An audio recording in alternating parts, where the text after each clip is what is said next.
With Phil stumbling drunkenly out of his bed, appearing in his head all the things he's wanting to be said. 90 minutes of Phil to Phil, with so much time to kill. He promised chill, but all he does instead is beg and shill. Streams online and straight away begins to whine, but all is fine as long as Shaz's benign and doesn't step out of line.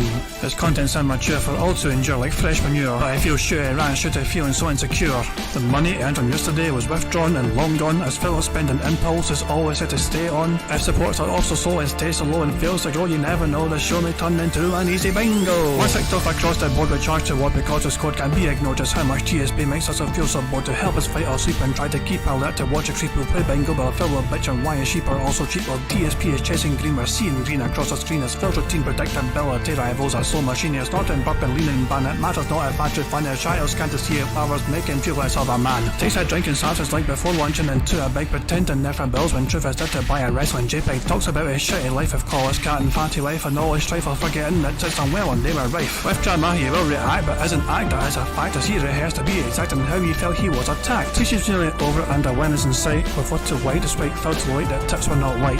We'll say alright it is okay and now it's time for Phil to play, but first he'll say that tips will help from being off the other day. And with those words we win again, it's never if but always when the game is won. Thanks to that we made it to the very end.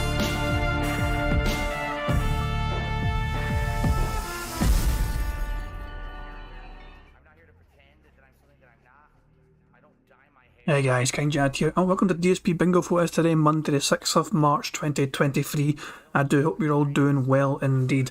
Leave it behind today, so let's just immediately spin the wheel and then we'll cover other things, but let's just try and get some bingo stuff sorted first immediately. Let's get all the, the vital stuff.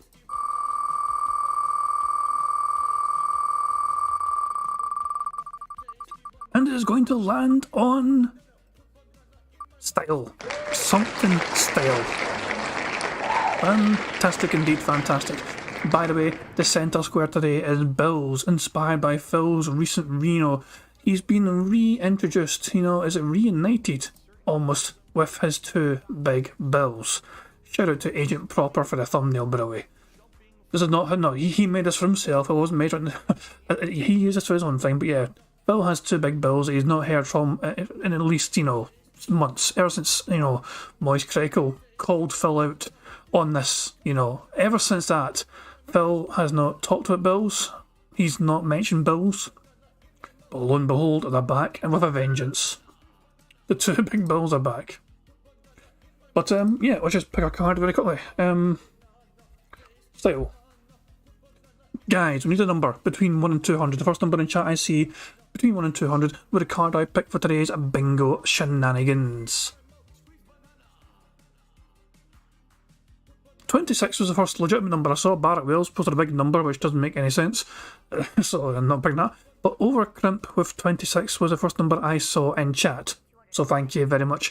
Profit, bizarrely, did not say 69. Strange, is that the real Profit? Someone make sure that's actually real Profit and not a fake imposter. The real Profit would never say a number anything other than 69, so I'm a bit suspicious if that is the real Profit. But we're going with 26 thanks to Overcrimp suggesting that, so we're going to the 26th bingo card, which is the 27th result, and the card is right here on the right hand side. Fantastic.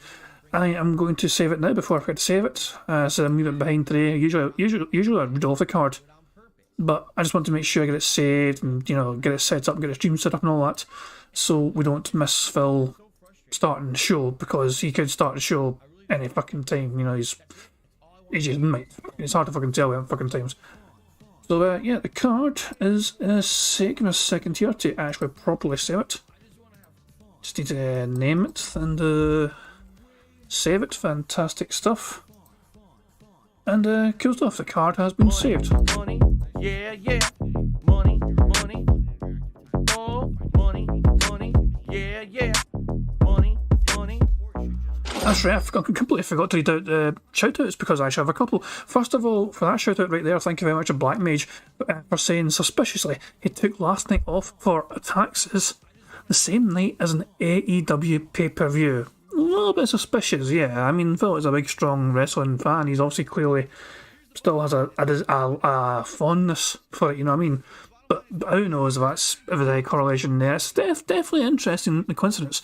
But before that, Prophet gave us a chat as well, who said, we've all done a 360 and wound up back at bills and day off money. Let's fucking go. Yeah, it's lovely to come full circle. History always repeats when it comes to Phil Burnell. Mr. Don't ever get credit cards again to fucking, spend a lot of money. Ended up getting a lot of credit cards again and spending money he couldn't afford. It's just like Mr. React content is for some brain dead fucking morons. Has ended up making his own React channel. Everything Phil says and does, he ends up either fucking making himself a massive hypocrite about, or just completely contradicts himself, or whatever. Or he always ends up repeating the same mistakes. The things that he claims he never does, he ends up doing.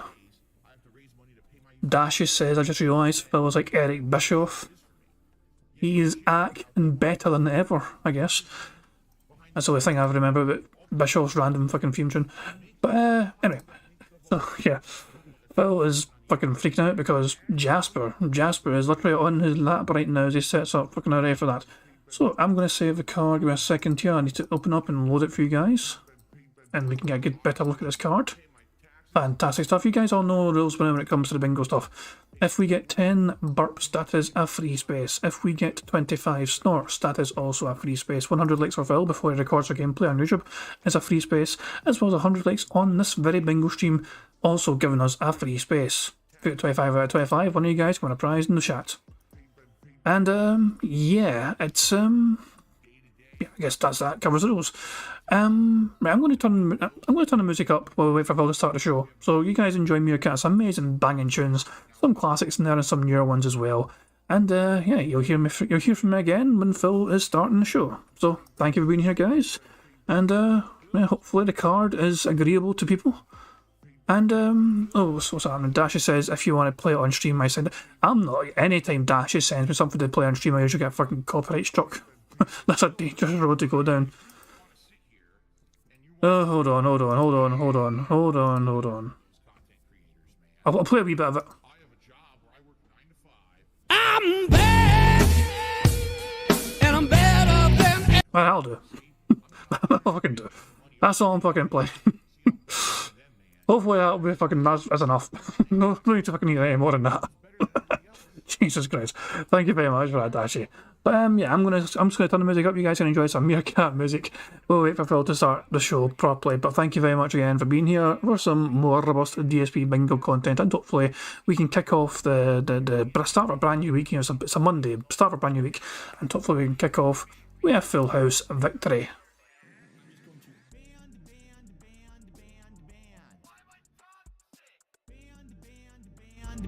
Band. Gone. Bitch. Fuck you and your mother. Fuck the trolls. Bitch. Fuck you and your mother. I'm just going to band. Why am I toxic? Band. Gone. Bitch. Fuck you and your mother. I'm just going to fuck you and your mother. That's right. This is the United States of Phil. I am the supreme being. I make the rules. What I say goes. This is my land. A nice lean-in manual. Now, just because I can, I'll issue a lean-in manual ban. Band. Why am I toxic? Band.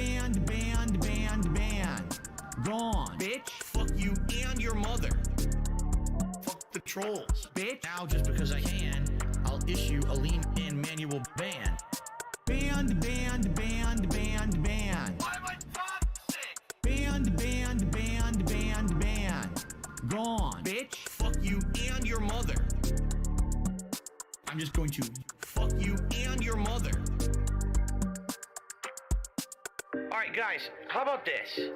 How about everyone relax and let me play the fucking game and stop derailing my stream? Maybe I don't give a fuck that someone maybe in here you're accusing of being someone else who was previously banned. Maybe I just want to play the game and I don't fucking care about you guys derailing. Like, there's people watching this stream right now, they're trying to watch me play the game. Here's everyone in the chat. There's someone in the chat who's someone else who might have been previously banned. They might be saying racist things to do that. Shut the fuck up. Shut the fuck up. I'm looking at the chat for the last 5 to 10 minutes. None of that is happening in the chat. None of it. It's just you guys screaming. It's been a rough year. Why does Phil always have to mention that there's a tips goal on the stream? And why does he have to mention if it's a slow day for contributions? And why does he have to bring that up? Big ups to your dad. And a very slow day for support. Please tip me. I need tips tonight. I jump on stream. Obviously, I need tips. Pay my taxes. Pay my back taxes. Pay my utilities. Pay my mortgage. Pay my internet bill. Pay my utilities. Very slow day for support. Been 47 minutes. And only the third tip of the day. I really appreciate that. I need that way more. Pay my taxes. Pay my back taxes. Pay my utilities. Pay my mortgage. Pay my internet bill. Pay my utilities. I'm a positive guy. I focus on positivity. I tell you guys every day on my stream, I'm not a person who revels in hurting others to get over. I will put out positive, fun gameplay content for you guys, and I will continue to be successful that way. And if I fail, I fail, but at least at the end of the day, I can say, hey, it was a slow day. It's been a very slow day for support. Please tip me. I need tips tonight. I jump on stream. Obviously, I need tips. Pay my taxes. Pay my back taxes. Pay my utilities. Pay my mortgage. Pay my internet bill. Pay my utilities. Very slow day for support. Been 47 minutes. And only the third tip of the day. I really appreciate that. I need that way more. Pay my taxes. Pay my back taxes. Pay my utilities. Pay my mortgage. Pay my internet bill. Pay my utilities. Please tip me. I need tips tonight. I need to pay bills over the weekend.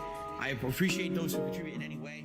Please, if you can tip me, do that rather than these super chats and membership. I need that way more. It's funny how that's an old song, and yet Phil was basically saying that very thing yesterday. He would appreciate tips more because I was helping him right fucking now. That's incredible how just history once again just repeats and comes round and round and round. But yeah, Phil's starting the show right now. You know, no trouble now, you know what I mean? Tag me and Shank is a Messiah thing. 25 out of 25 means a free space. Good luck. Here we go.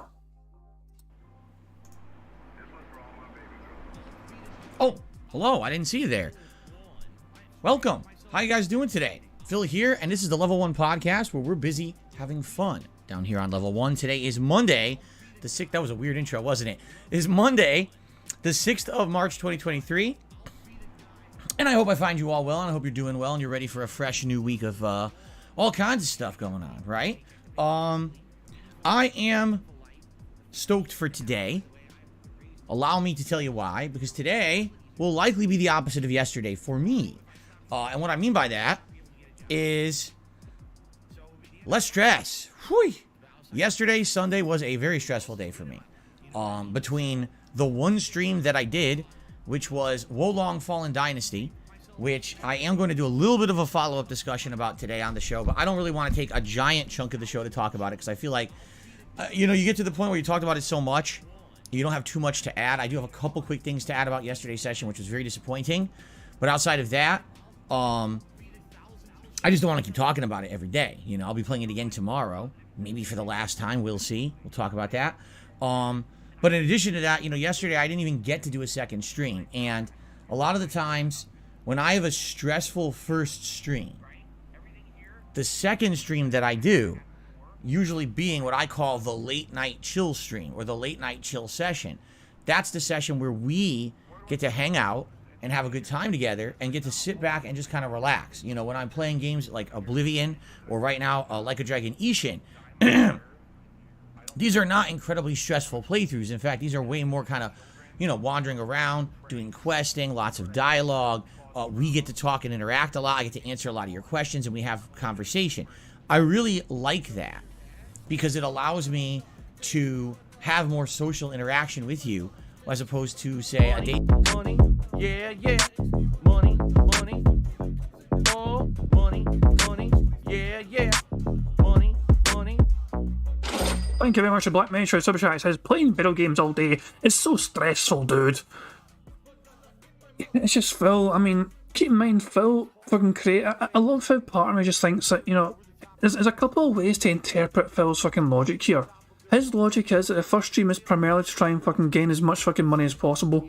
And the second stream obviously wants to fucking make money in that as well, but the primary focus on there is maybe to just fucking try and unwind a bit, you know what I mean? And maybe talk more. He doesn't want the second stream to be as fucking financially demanding in terms of him trying to fucking source money from his debt heads. So he'd rather just fucking have the first stream be all business essentially, and the second stream be a more calmer fucking experience where he fucking gets the fucking very precious, you know, social interaction that he does not get anymore at all anywhere fucking else, because he's a fucking hermit who has no fucking friends or family near him. So it's kind of interesting fucking things for Phil to admit they're saying that he fucking craves this fucking social interaction from the dead-headed audience when it's like that's all he fucking gets. So he doesn't fucking get anything in real life anymore apart from fucking saying hello to the fucking Doordash driver, or you know, fucking maybe going out on his day off to fucking, you know, fucking go to a dump or whatever, or go grocery shopping, fucking all this crap, you know. But even then, it's fucking barely limited. I mean, how often do we have fucking full-blown conversations with people where we're doing, you know, do we talk to the fucking person working at the fucking, like, the checkout, for example? You know, it's usually fucking busy. We might say hello, a couple of wee small pleasantries, if that. But you're not going to have a fucking full-blown goddamn conversation, for fuck's sake. So Phil's social skills are severely fucking, you know, hindered massively, even though he's been fucking talking every fucking day, essentially, on YouTube as a fucking job for the last 15 goddamn years. He lacks some genuine fucking social skills and just misses these kind of wee cues because he has nobody to really fucking talk to, not properly anyway. Cat doesn't mean Cat seems like a fucking wall at times anytime she's fucking appeared on the fucking stream. But Jesus fucking Christ, yeah. It's a weird one. But yeah, Phil pretending that he's got a fucking, you know, fucking mentally taxing fucking job. He's literally just fucking playing, you know, the games he wants to fucking play every fucking day. The stressful part for him is not from the fucking games, it's trying to fucking convince the audience to fucking give over their goddamn hard-earned money to him because he craves it. Me to have more social interaction with you as opposed to, say, a daytime stream of Wolong. How am I talking with you guys besides you guys telling me how to play the game? Outside of that, it's like I gotta be concentrating every moment I'm playing this thing because at any second I could get insta-kill, right? So, that's the thing. Like yesterday, I had my first stream of very stressful Wolong. And it's like, alright, now I get to unwind. Wait, no I don't. Because I didn't do a second stream last night. Last night, for those who don't know, I was doing private stuff, tax stuff. Basically, a lot of scanning, a lot of downloading, printing, signing, initialing, dating, and uploading, and then gathering of data. And typing it all into my big, you know, financials, you know, information, spreadsheet and everything that I used to track everything. I just fucking love how fucking he's trying to... It's like a child trying to sound like a fucking grown-up. You ever fucking do that when you were younger? You fucking wanted to sound more... If you're fucking like 12 or 13 or something, but you wanted to sound more fucking mature, so you fucking talked like how fucking big people fucking talk or some piss, you know? I don't know, it's like crazy to me how fucking... He just sounds like some sort of fucking bumbling child trying their best to convince the world he's actually a fucking grown-up when he's not really, not mentally anyway. He's not fucking there. God, it's like you just use words you hear randomly to try and sound smarter. Aisha Moto says, that's sad. I was restreaming him while playing Wolong and was talking to the chat and laughing at his mess-ups and even my own. It's just, Phil is not really capable of multitasking that fucking well. It's one of those things, I mean, to be fair, it's just something that some people do. I don't do well with it myself as well, to be fair, you know what I mean? I do my best to me, but it's not something that comes easy to everyone. But Phil, though, it's like, he can't focus. I mean, he needs to fucking focus on one thing at a goddamn time. He is a very simple style creature. Everything every year. When you own your own business, it becomes way more difficult than if you just have a 9-to-5 job or even just like a part-time job where, oh, I have a pay stub. And that pay stub just has all my information on it automatically, right? When you have your own business, man, you've got to do so much extra work between calculating me. I have income coming in from multiple sources, right? All over the place. You guys directly, YouTube, you know, and then there's direct and indirect, Patreon, stuff like, you know. Hold the fuck on. If this is for your tax purposes, I thought there was an automated process now where PayPal, YouTube, and Patreon all send an automatic kind of form. You know, I can't remember the name of the fucking form, but I thought there was some sort of automated process where that form for your tax purposes was sent automatically, or some pitch, or made up automatically. So Phil trying to fucking pretend he's trying to fucking calculate the cost, or no, that shit's been done for you, Phil. I'm sure. Yeah, they send a form to you. Everyone's confirming it. So if you're an American anyway, or at least in fucking that side of it, they send you a form if you get over a certain amount of money through these platforms, and Phil, you know, absolutely will get over that amount of money on all three of them: YouTube, Patreon, and PayPal. So he would have been sent these forms. It's coming from all directions, and you got to make sure you account for all of that. You have to. And then on top of that, all the expenses and everything you have to account for. A lot of expenses went up last year. Things like electricity, gas, all that stuff went up because of inflation. You know, and inflation is a key. Phil, so are these your personal taxes or your business taxes you're working on? Because if it's your business taxes, then some of that shit is not really relevant to your business taxes. Just saying. Factor in the cost of operating a business, and so all that stuff I'm figuring out. And next thing I know, like, I started probably doing that. Like, usually my late stream, I'll turn it on around 6:45 p.m. and the late stream will end around 9:15, 9:30, and then I upload or whatever.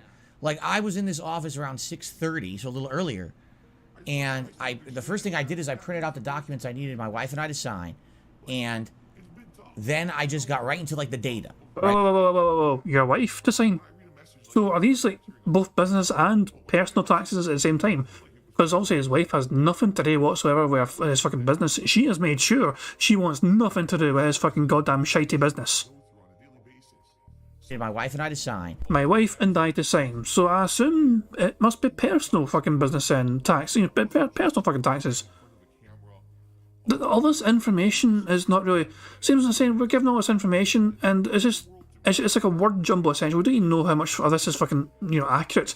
Phil could be lying for his goddamn piggy teeth for all we fucking know, but we don't fucking need to know shit. SCP Sophie screaming in chat. No one needs to know this shit, Phil. Keep your home business at home and work businesness at work. That's how fucking annoyed that Sophie is. She said businessness. She added an extra ness to it. Oh, obviously, Phil. He really, this is what I'm saying, he really does lack genuine social interaction. Who would fucking talk to people? That's something that you talk to your fucking mates, maybe, but you know, people you're fucking actually very close to. Talk to your fucking, also if you want their own feedback or want their own fucking, you don't talk to random fucking people on the internet about this fucking shit though. Hello, complete random fucking strangers. Here's how I spent my boring, shitey fucking evening. Here's every single boring ass fucking detail just for you guys. And then I just got right into, like, the data. Right, looking at data, transferring data over to get an idea of, you know, what did I make last year, and, you know, I start doing it. I look at the clock, it's like 9:45. I said, what? I felt like I was in here for like 30 minutes, and it had been like 3 hours of doing this. It's just, you know, it's hilarious because I went to college for finance and or possibly accounting. I tell you. And or possibly accounting, and then look what fucking happened. You went fucking bankrupt, Phil, for fuck's sake.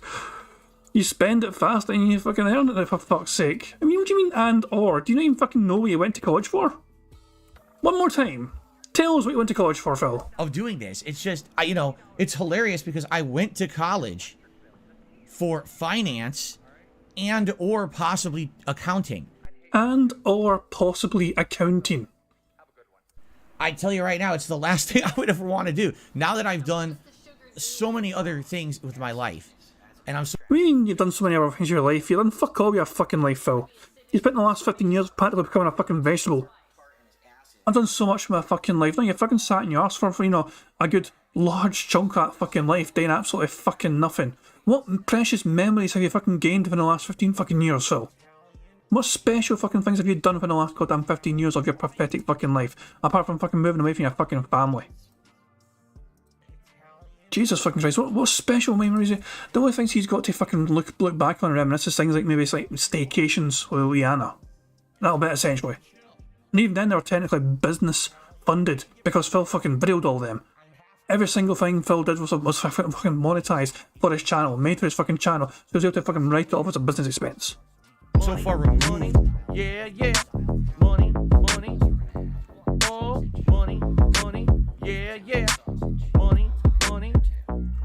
Thank you very much, Logan K, for super chat. It says, I used to do taxes via a tax attorney. All I had to do was send the docs and he did the work. He is just making things up at this point. It's not just that. We know from this crap on the tracker. I say it's crap, but you know how much I fucking love this shit. You know, we know he has actually an accountant. You know, like, he used an accounting firm. Grass CPA was an accounting firm in 2020. He has, like, people he uses for his taxes. He has companies he uses apparently for his shit. They're just asking for information, so... Yeah, they're asking for information and Phil's making it like he's doing it all by himself. Bullshit. It's just, it's so bizarre. Money, yeah, yeah. Money, money. Oh, money, money, yeah, yeah. Money, money. Thank you very much to Barrett Wells for Super Chat. It says the college he went to needs to have a shame shrine in it, with Phil on it, a constant reminder of their shame and failure. I mean, he was there, well, he wasn't the college's valedictorian. What about the high school? The high school, he was valedictorian. Now that is shameful. That is cringe. That's like, I went to the same high school as former valedictorian Philip P. Burnell. Oh my god, man, you just fucking drop out. You don't even go to any other high school over than that one. Now that I've done so many other things with my life, and I'm so far removed from that life, it's like the last thing I would ever want to do is just sit around crunching numbers all day. It's the most boring, time-consuming, and I finish. Phil, I work for a fucking bank. I crunch numbers all fucking day, essentially, fucking trying to fucking balance fucking records and all that shit. But that's my job. It's a fucking job. I fucking get on with a fucking job. I do my job. I do it to the best of my fucking abilities, and then I fucking have fun mocking you with bingo stuff. Money, money, yeah, yeah. Money, money. Oh, money, money, yeah, yeah. Money, money. Thank you very much to Black Mage for Super Chat. Says, I barely made it through high school and I can use TurboTax like a pro. It's not oh my god, Black Mage has used a big word and I don't know how to say it. It's not a Sisyphean feat. I don't even know if I said that right because I don't even know what Sisyphean means. I'm going to say it's not a gargantuan feat because gargantuan still sounds kind of impressive, even though it's not as impressive as Sisyphean. But there we go. That is not a word I am familiar with, Sisyphean, but there we fucking go. But yeah, Phil Burnell, as usual, fucking trying to make his fucking boring ass evening sound more impressive than it actually fucking was. And he's fucking trying to make himself something as busy than it actually fucking was. It's ridiculous at this fucking point. DJ Reno says this mofo needs a fucking calculator to figure out that 30 divided by 15 is just... Yes, right! Phil had no idea. Yeah, Phil tried to fucking figure out 30 million, like, divided by... No, it was 2 million. I think it was... I can't remember what his calculation was. I think he was trying to calculate 3 million divided by 15. Or something. I think that was the actual calculation. Yesterday, that was a calculation he was trying to do, I believe. There's no way he was confused trying to divide 30 by 15. There's no way anyone would be fucking confused by that, surely. Oh, Black Mage is educating me here. Sisyphus. So, Sisyphus was sentenced by the Greek gods to push a boulder up a mountain for a while. Oh, that bastard. I thought that was... Why did I think that was Atlas? Because he also had to fucking carry a big ass kind of... Well, he carried the globe, didn't he? I don't getting fucking off topic. But yeah, either way, Phil fucking trying to make himself sound far more fucking impressive than he actually fucking is. I finished doing it for like 3.5 hours, and my eyes are all bugged out. Because the thing is, when you're staring at a spreadsheet and or you know, statements and things, and you're transferring data over, you know your eyes, you start looking around, you're like, I can't even see. I'm looking at this for 3 hours. I can't, I'm getting a headache. I love how Phil was like describing doing like a job, like a normal job for a lot of fucking people, is staring at a fucking monitor and fucking transferring data over from like one spreadsheet to another spreadsheet or some bish. And Phil was doing this for like, half of a normal working day, like 3 hours or so.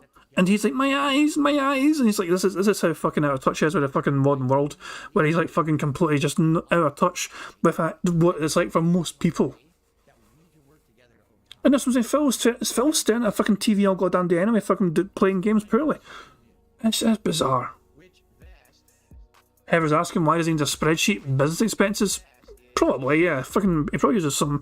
I imagine he has Excel. I assume he has all the Microsoft fucking...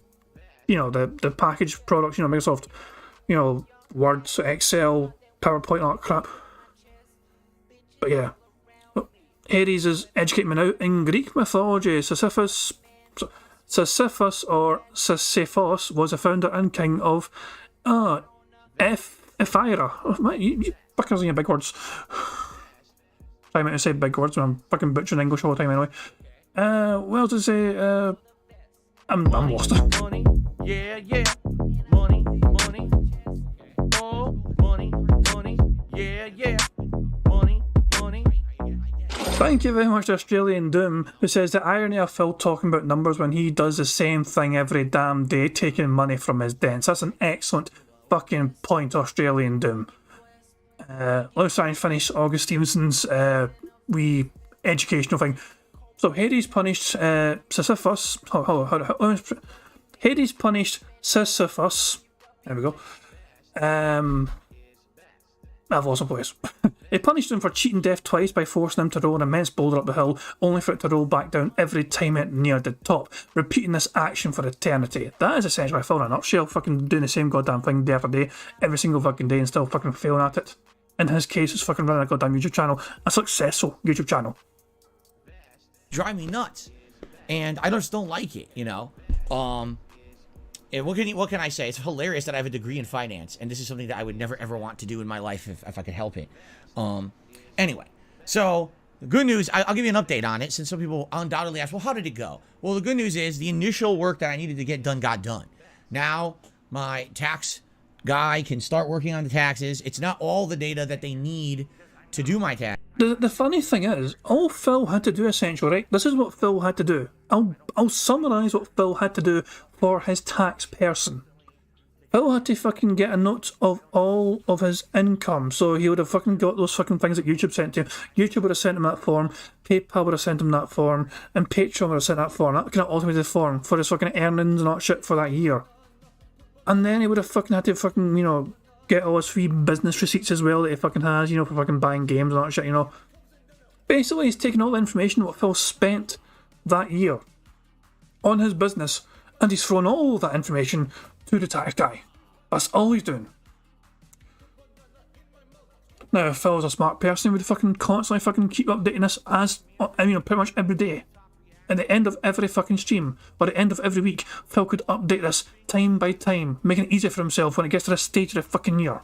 But no, Phil has to fucking wait the last second because he's a lazy piece of shit. As usual. Taxes, but Money, yeah, yeah. Money, money. Oh, money, money, yeah, yeah. Money, money. Thank you very much to Utterly Insane for the super chat. It says, if only there was some way to stay on top of your taxes each month for a long year. Exactly, well, you read my goddamn mind. You read my fucking mind, yeah. Phil could easily fucking save himself so much fucking hassle by just fucking taking some time, like maybe even once a week. You know, he's like, did I spend any money on games this week or whatever? Did I spend any money on business? Like, did I have to buy a monitor? Did I have to fucking buy a cable for, you know, the fucking stream? Did I have to fucking buy a meal for Feasting with the King? Because keep in mind, Feasting with the King is also technically a tax write-off because it is part of his fucking content. So even things like that, if he's eating fucking shit on stream, that would be technically deducted. So things like that, once a week, Phil could just go, you know what? You know, let me log all this now. It's the end of the week. I've done this, I've done that, I've done that. There we go. That took like fucking 5 minutes. Easy enough. Now I can fucking go play more WWE Champions. Instead, he's like, I'm just gonna not do a goddamn thing until the last fucking second, as per fucking usual, and then be in a fucking panic and say to my fucking stream chat, oh no, I've been so fucking busy, I'm in a rush and I have no fucking time to do this and that. No, Phil, you have fucking time. There's always fucking time, Phil. That's the thing. There's always fucking time. He's just so fucking pissed at managing your fucking time and your fucking money. And your life, essentially. But it's basically you're fucking terrible at fucking existing. You've been existing for over 40 years and you're shite at it. on the taxes, it's not all the data that they need to do my... Money, yeah, yeah. Money, money. Oh, money, money. Yeah, yeah. Money, money. Thank you very much for that being said for the super chat. And he said, just to see Dancing Phil, for fuck's sake. I literally started just doing that because I was bored of, like, you know, Phil was making me so bored one day, and people fucking... It's like one of those things that's like, you know, you wait for the super chat music to be tuned to end. And I'm just thinking, you know, I'm just going to fucking press left and right to make Phil dance. We'll wait for the wee tune to end. I think I started doing it when was it the Friday stream, the stream I was doing for 5 goddamn hours. 5 fucking hours. Almost 5 fucking hours anyway, man. Just covered in Phil's fucking nonsense gibberish that fucking day. Jesus, man. And I was losing my fucking mind, so I just started fucking doing it then, I think. And yeah, it's... People enjoy it, that's cool. I'm literally just pressing left and right on the keyboard while waiting for the fucking... We're waiting for the music to finish playing and then read the super chat. But yeah, I'm glad you guys are enjoying that daffy fucking thing that I just randomly decided to do on a whim because Phil was fucking slowly driving me insane, as usual. But yeah, let's get on with the bingo. Guy can start working on the taxes. It's not all the data that they need to do my taxes, but at least I got the initial groundwork working. They can start the process. And what I'm going to definitely need to do is at some point between now and the end of the month, I'm going to have to take another night stream off. I'm going to have to take another night stream off to finish. Because I basically got the first half done and a little bit into the second half of what I needed to do. And then I ran out of time. So, you know, another night, another 2-3 hours of work. I'll likely get all the data together that I need. And then I'll be able to send it off and it'll be done for the year. And I'm hoping for the best. You know, every year I'm nervous when I do my taxes because I'm self-employed. I own my own business. And it's very different from when you have a 9-to-5 job or a part-time job. Again, when you have a 9-to-5 or part-time job, every time you get paid, they're automatically taking the taxes you owe the federal government. If you live in the U.S. anyway, this is how it works. I love how he's talking to his audience. Like, not one single one of them has their own fucking business to run. This is the thing as well. Phil, that's what I'm saying. Phil's address is publicly available because he is listed as a business. Like, his information as a business is available on the internet, which includes his home address. But which is not, to me, that's a very unintelligent fucking way to run your business, to fucking list that. You could fucking use some sort of proxy instead, but there you fucking go. But yeah, I mean, how many, I'm sure there's a few people in this fucking chat that probably have their own fucking businesses and know how all this works. Little Shadow X says, I am sometimes a busy idiot. I like to take my time on mundane tasks to kill some time. Phil just does it because that's his lifestyle, damn. I mean, yeah, sometimes it's nice to slow down, and I'm waiting for sure, exactly. And Give More Blood says, haha, I just tuned in, knew it'd be a money rant. Of course it's gonna be a fucking money rant. Hell, I've got fucking bills waiting to be fucking said as a centre square. I am not confident of Phil fucking dropping bills. Again. The reintroduction, the re-emergence. The fucking reunion of fucking bills to Phil's podcasts.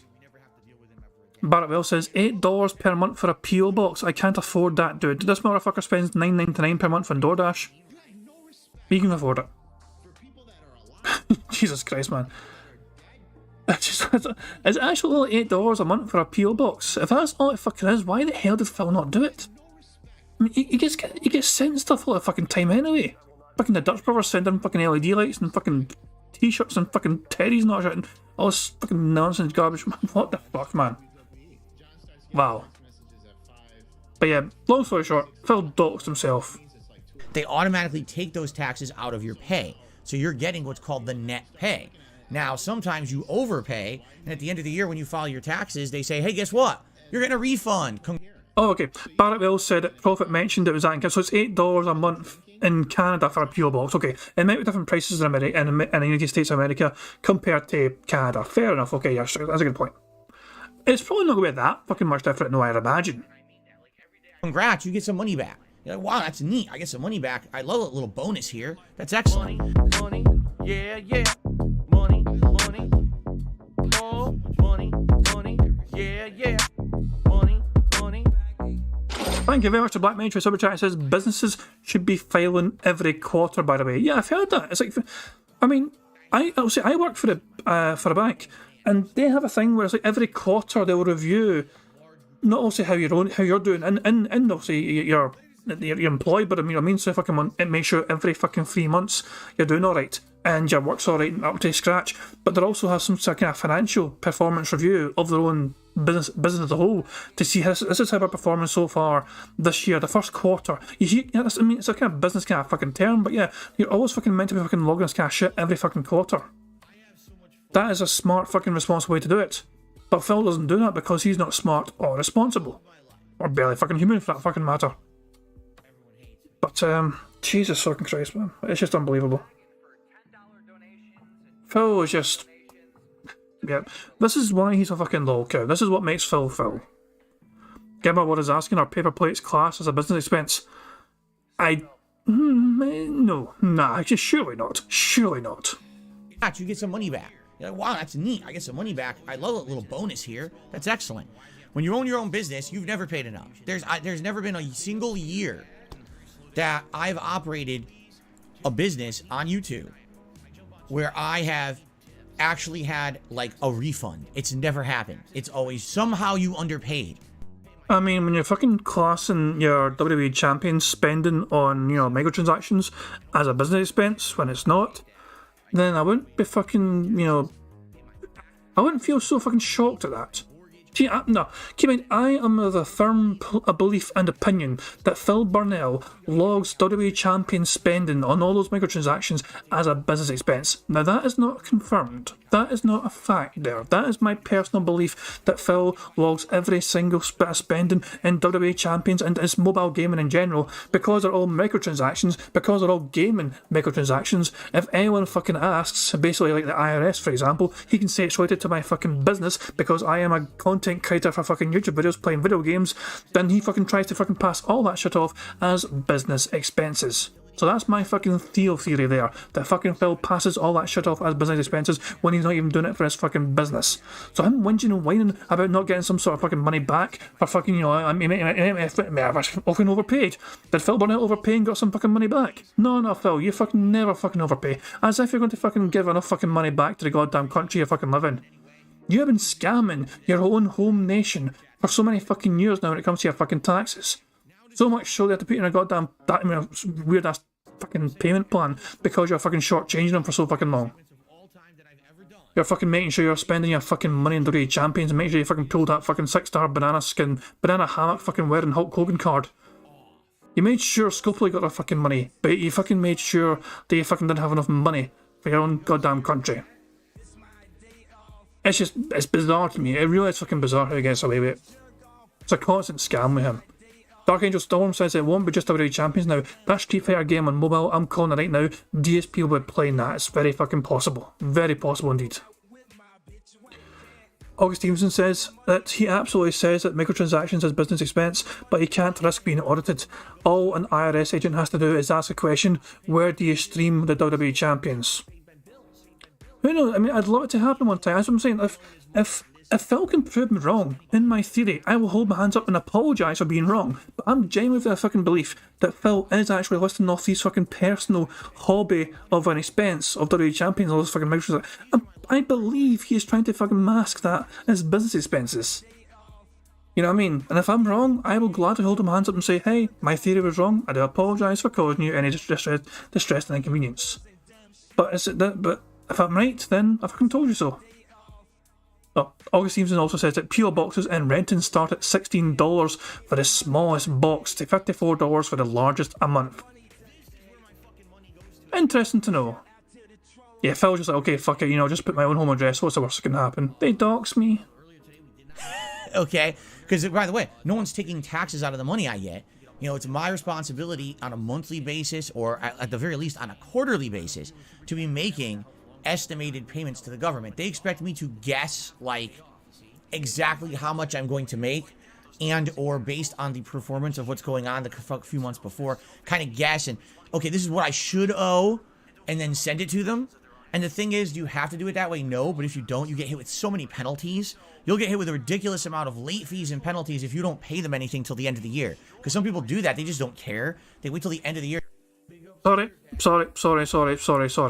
Basis, or at the very least on a quarterly basis, to be making estimated payments to the government. They expect me to guess like exactly how much I'm going to make, and or based on the performance of what's going on the few months before, kind of guess and okay, this is what I should owe, and then send it to them.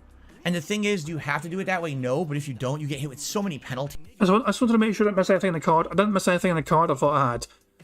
Why did Cat have to sign anything on your business fucking... Phil is making it sound like this is something to do with his business taxes. It could be both. It could be him trying to fucking take care of his personal taxes as well as business taxes at the same time. I'm very confused though why he had to get Cat to sign anything if it is only for his business.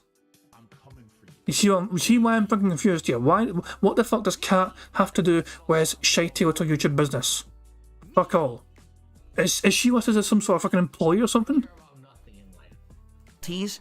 You'll get hit with a ridiculous amount of late fees and penalties if you don't pay them anything till the end of the year. Because some people do that. They just don't care. They wait till the end of the year. They send one lump sum payment to the government. Here's what I owe you for taxes. But then you get hit with a bunch of fees. So the better way to do it is to gradually do it slowly over the year. But you're just guessing. You know, a lot of the times you don't actually know yet. Prophet says she's listed on the business. Are you for real? Why? She wants nothing to do. She appeared in like she appeared in like fucking 3 videos and fucked off forever and blamed Tevin. It's Tevin's fault. How is she? Hold on. What's the name of the business again? Is it Burnell Enterprises? Is that the name of the business? Is that actually the official name of the business? Burnell Enterprises.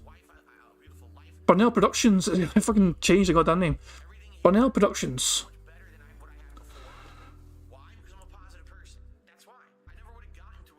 Oh my fucking gosh. Burnell Enterprises in Rent and Chamber. Oh my fucking god. What the fuck have I just fucking stumbled across?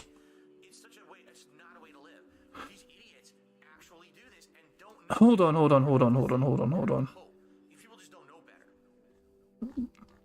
So I'm not sure how well known this is. Okay, ladies and gentlemen. First of all, we have this. Hold on. Bear with me here. This is a website called didyouknowfacts.com. People talk about the worst business practices they've ever seen. Number 3 is Burnell Productions. That's not good. Burnell Productions in Renton, just outside Seattle, constantly lie, cheat and steal from their customers. When confronted, the CEO pleads poverty and needs money to pay bills. The CEO was declared bankrupt in 2020, wiping the debt he had on 13 credit cards. Meanwhile, he, the CEO, also has a condo that he hasn't paid his mortgage on for almost a year. Then there's over 40k. Why is this on this website, didyouknowfacts.com? Then there's also the 40k spent on a mobile game, which he does not acknowledge because he has an addiction problem. How did this end up on this website? I don't know. I have no idea. This is literally, look at the URL, didyouknowfacts.com, people talk about the worst business practices they've ever seen. Burnell Productions is on here. Burnell, that's unbelievable. I am posting this link in chat for you fucking guys. You guys can go there as well, fucking check out if you want. This is not the only fucking thing I found though. Give me a second here and find it here. So, Burnell Enterprises is listed in the chamberofcommerce.com. Question and answers. Where is Burnell Enterprises located? Did I get the given address? An actual address? What days are Burnell Enterprises open? 24 hours every single fucking day. Oh my god, there's fucking reviews. There's even fucking reviews. 1.3 star rating from 6 reviewers.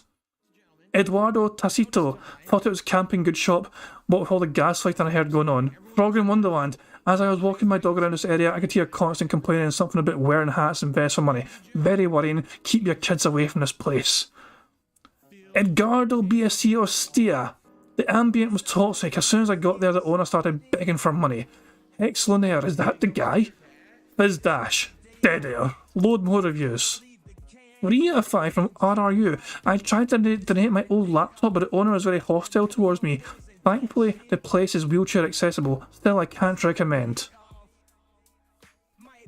Jesus Christ, man. Oh my fucking god. So as I'm saying, Phil is listed as a fucking business. This is the chamberofcommerce.com. It's a United States website. What the, like, this is where you list all the fucking businesses, isn't it, essentially? Farm. Hold on. Look at the, I just can't rent down here. So United States, Washington, Renton, farm. Farm? Surely someone put up a fucking joke then. I thought Phil... Hold up.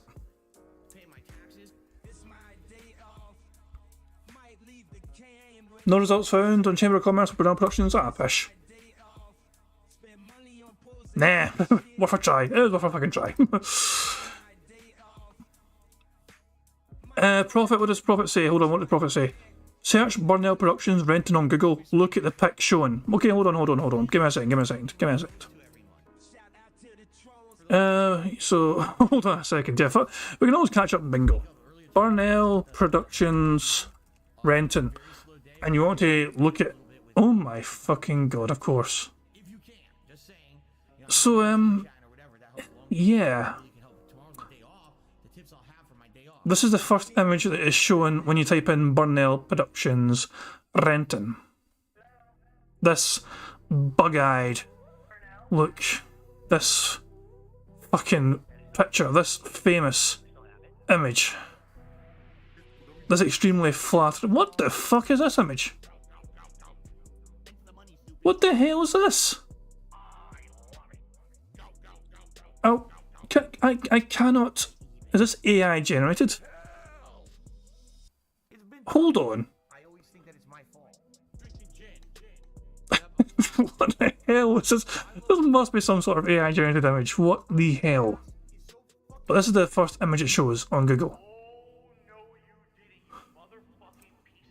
Aye, Jesus Christ.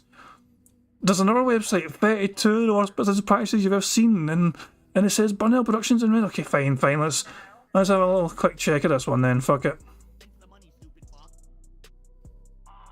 It's taking so fucking long to load.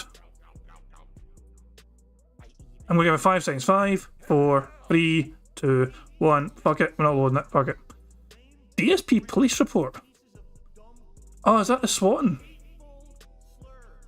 This is what I'm saying, you just type in Burnell Productions Renton and you find all sorts of weird fucking shit in Google, I'll tell you that.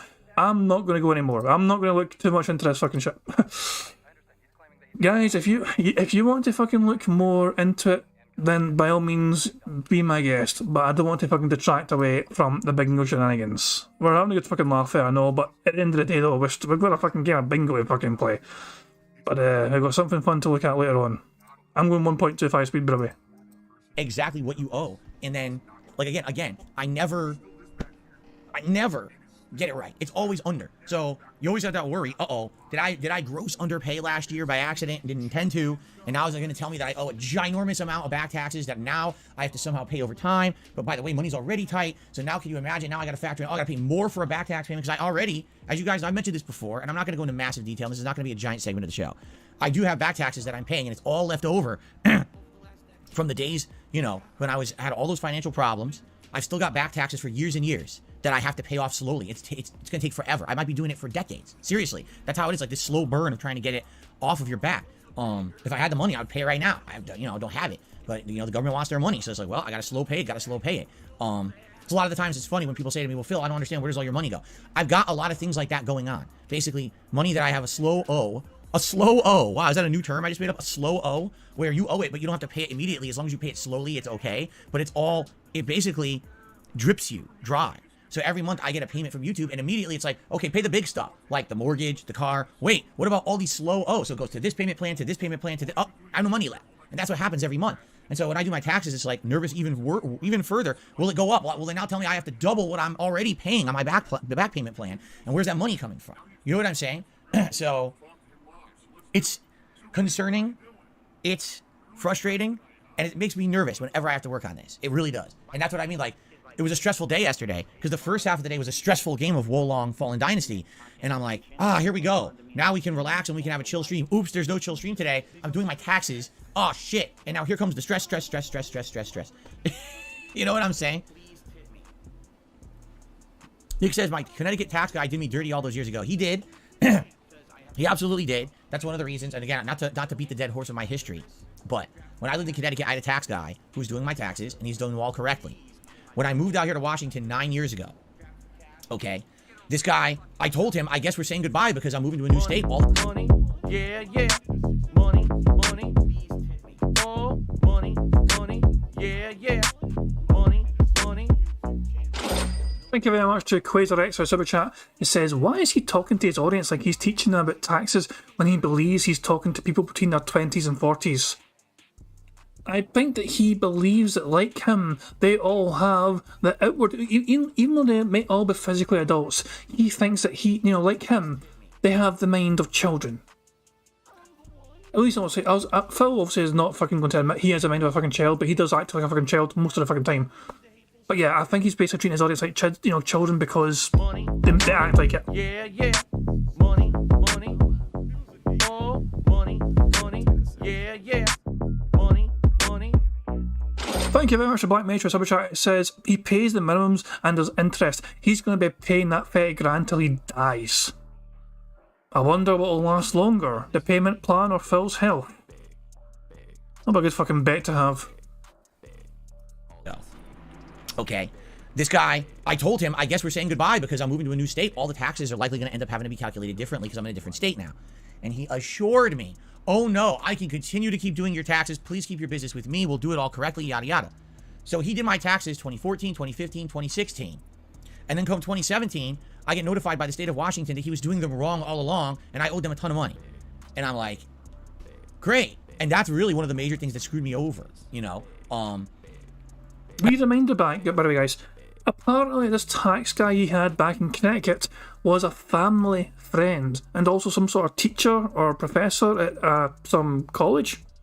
But this guy was like, you know, he was meant to be good to this kind of shit, and he was meant to, you know, he was apparently a family friend as well, and all that crap, you know.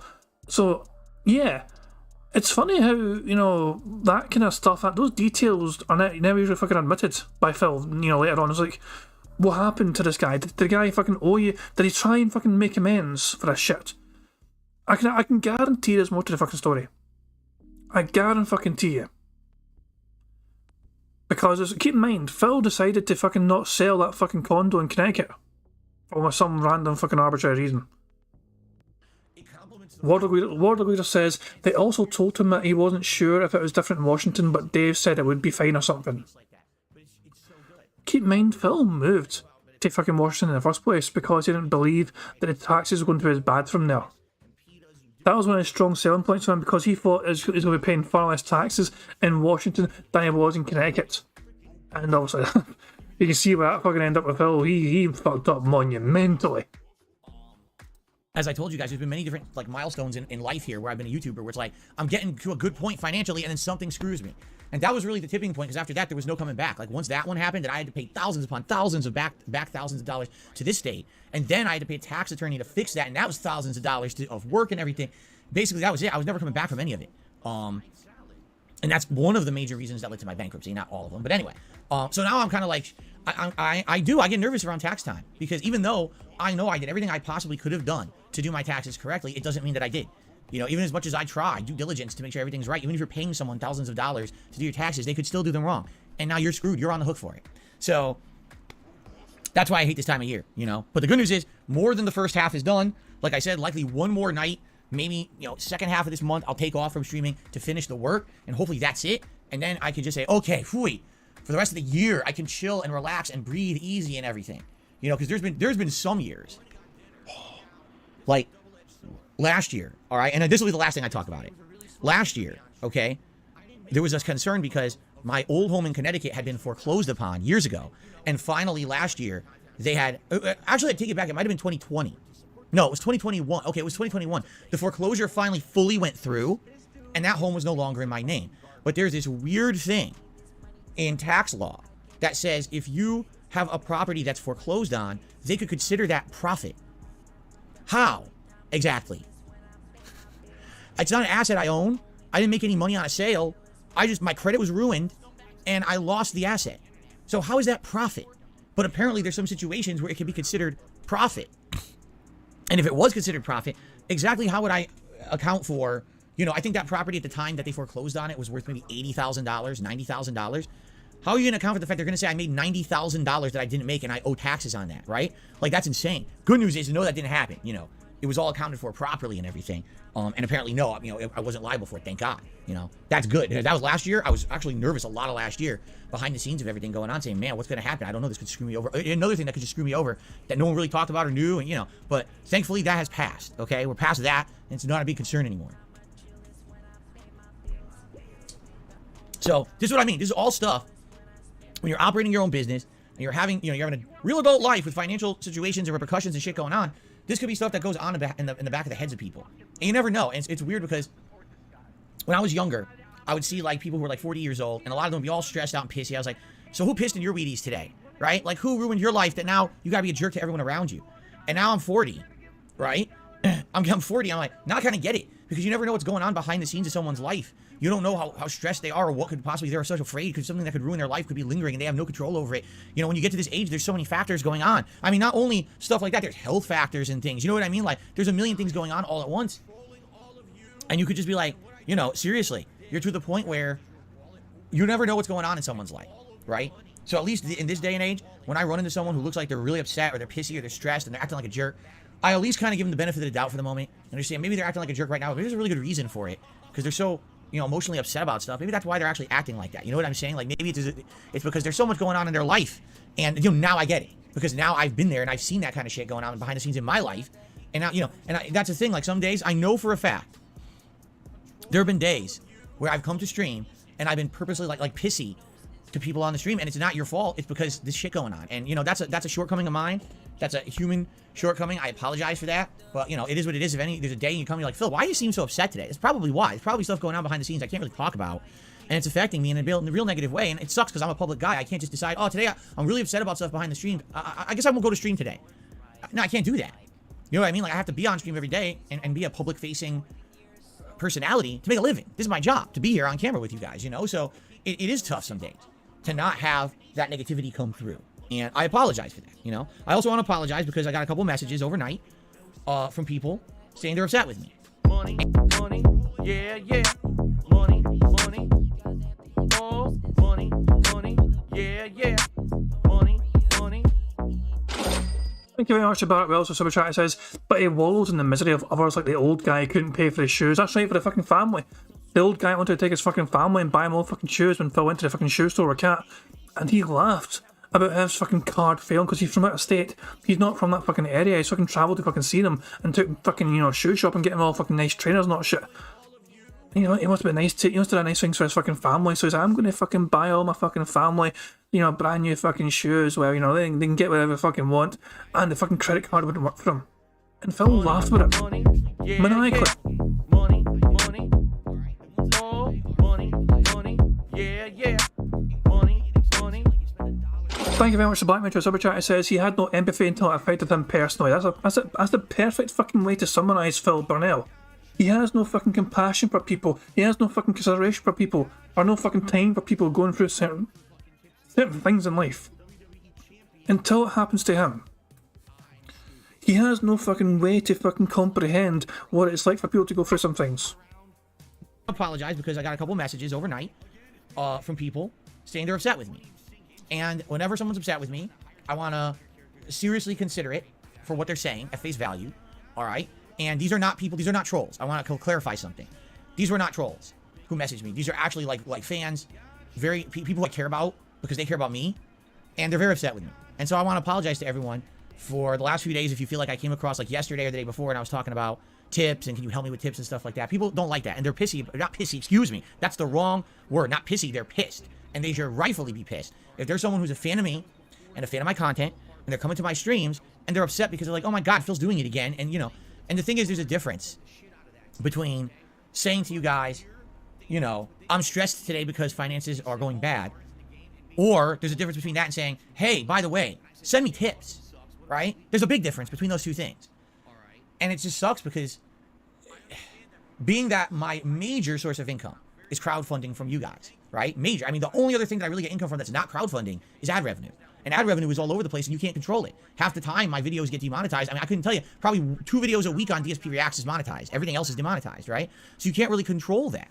And so when I'm in a situation where things are bad or tight, you know, it's like kind of going to a friend or a family member and saying, hey, things are tight. You know, if you were already going to help because you probably were going to, could you help in this particular way? People don't like that. They're very upset with me. And, you know, I'm happy that people told me. I'm happy that rather than people saying, we are just going to give you the, you know, say everything's fine. I don't want a room of yes men and women with me. You understand? I don't want that. If people have issues with me and things that I say, I absolutely want to know about it. And I'm happy, very happy, that people came to me and said, even the way you said it, yes, it's not like you're sitting here and you're begging and demanding anything, but it's still wrong. Okay? You know? So the thing is, I don't even know what to do. When you're in a situation where you know you need the help. Money, money, yeah, yeah. Money, money, oh, money, money, yeah, yeah. Money, money. Thank Thank you very much for Black Measure Super Chat. It says, this depression/manipulation segment brought to you by Wales threatening to leave. That's kind of how it's coming across, to be honest. It's kind of coming, because how many times we say this on a daily basis. Phil watches us say this on a daily basis. He knows what we've been saying about him on a goddamn daily basis. You know, we've been telling him for so goddamn many years now. Phil is fucking begging profusely every fucking day, guilt tripping every fucking day, fucking demanding tips over anything else every single other fucking day. And he fucking just, you know, he dismisses all that talk before from everyone, from Tevin to Evil AJ to fucking Hate Army, Aqua, Tears, whoever fucking, even fucking people like me and you. He dismisses all that fucking talk as just fucking detractors being fucking mean and evil spirited and fucking taking things out of context. But yet when it's people like fucking Moist Critical that point out his fucking constant fucking begging and fucking constant fucking patheticness, or his own goddamn detonated fans contacting him behind the scenes saying, by the way, you're doing it again, Phil. You're doing it all over again. You're doing that thing you said you wouldn't fucking do again. You're fucking asking specifically for tips. You're asking specifically for fucking help with bills. You're doing that thing you said you weren't going to fucking do again. Phil is not aware he slips back into these fucking old habits of his, obviously.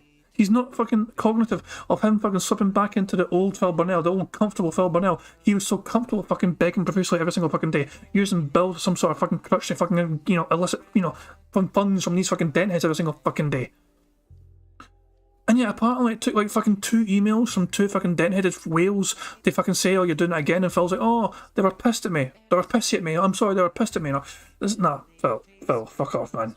He's trying to save some fucking face here, but this is in our fucking form, so he could have just easily this could have easily just fucking been dealt with a very quick apology. Was it, guys, I'm sorry I slipped back into my old ways. Old bad habit. We'll move on. I do apologise. And left it at that. He didn't need to fucking... It's dragged out into this fucking ridiculous fucking begment of sorts. This pity begment. Well, the thing is, I don't even know what to do. When you're in a situation where you know you need the help, right? But just simply bringing it up or asking... Not even asking, suggesting, because I didn't even ask for anything. I suggested something. Even that is offensive to people or upsetting to people, right? Like, I don't know how to go about it. Yeah, you're dropping massive fucking hints. Of course it's going to fucking come across a fucking wrong way. It's like clear, massive like indications of what you fucking want. Of what you expect. You know, I would go as far as to say your fucking tips total, your goals, your fucking, you want $50 to fucking do this, $100 to do that. I would say those are fucking offensive, but that's just me fucking clutching at straws there. Because you're expecting $50, and as soon as you fucking hit that, you're expecting $100, and as soon as you fucking hit that, you're expecting $150 fucking dollars. You've got these goals there for a fucking reason. You say you fucking have these goals here so you can fucking survive and pay all the fucking shit you need to fucking pay off. But that's money you're fucking expecting by laying out these fucking goals. You're expecting this fucking money from these fucking dent heads. And they're not fucking delivering that fucking money to you right now. Things are slow right now for you, Phil Burnell. You've not fucking worn a vest in a little while, Phil Burnell. You're panicking. There's more money to spend on shit right now, but fucking money's actually fucking slowing down for you. Because you're financially irresponsible as fucking usual. The times that were going well for you earlier on in the fucking month, as we can fucking actually see here. Hold on. Let's take a quick look at Phil's month, shall we, ladies and gentlemen? Very easy to do.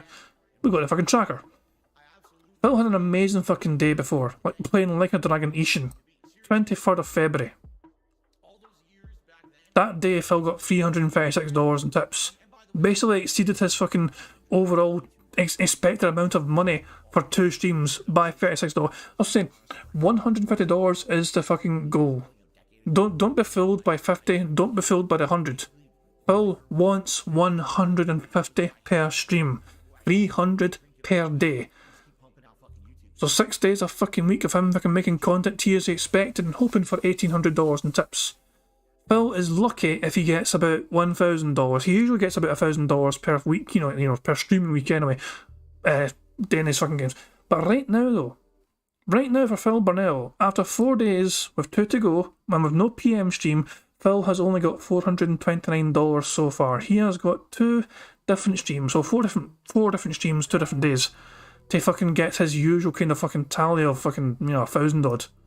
Even his last streaming week, you get $903, but 300 of them were from one fucking day. Within that fucking one day, Phil was fucking had a really slow week of $567.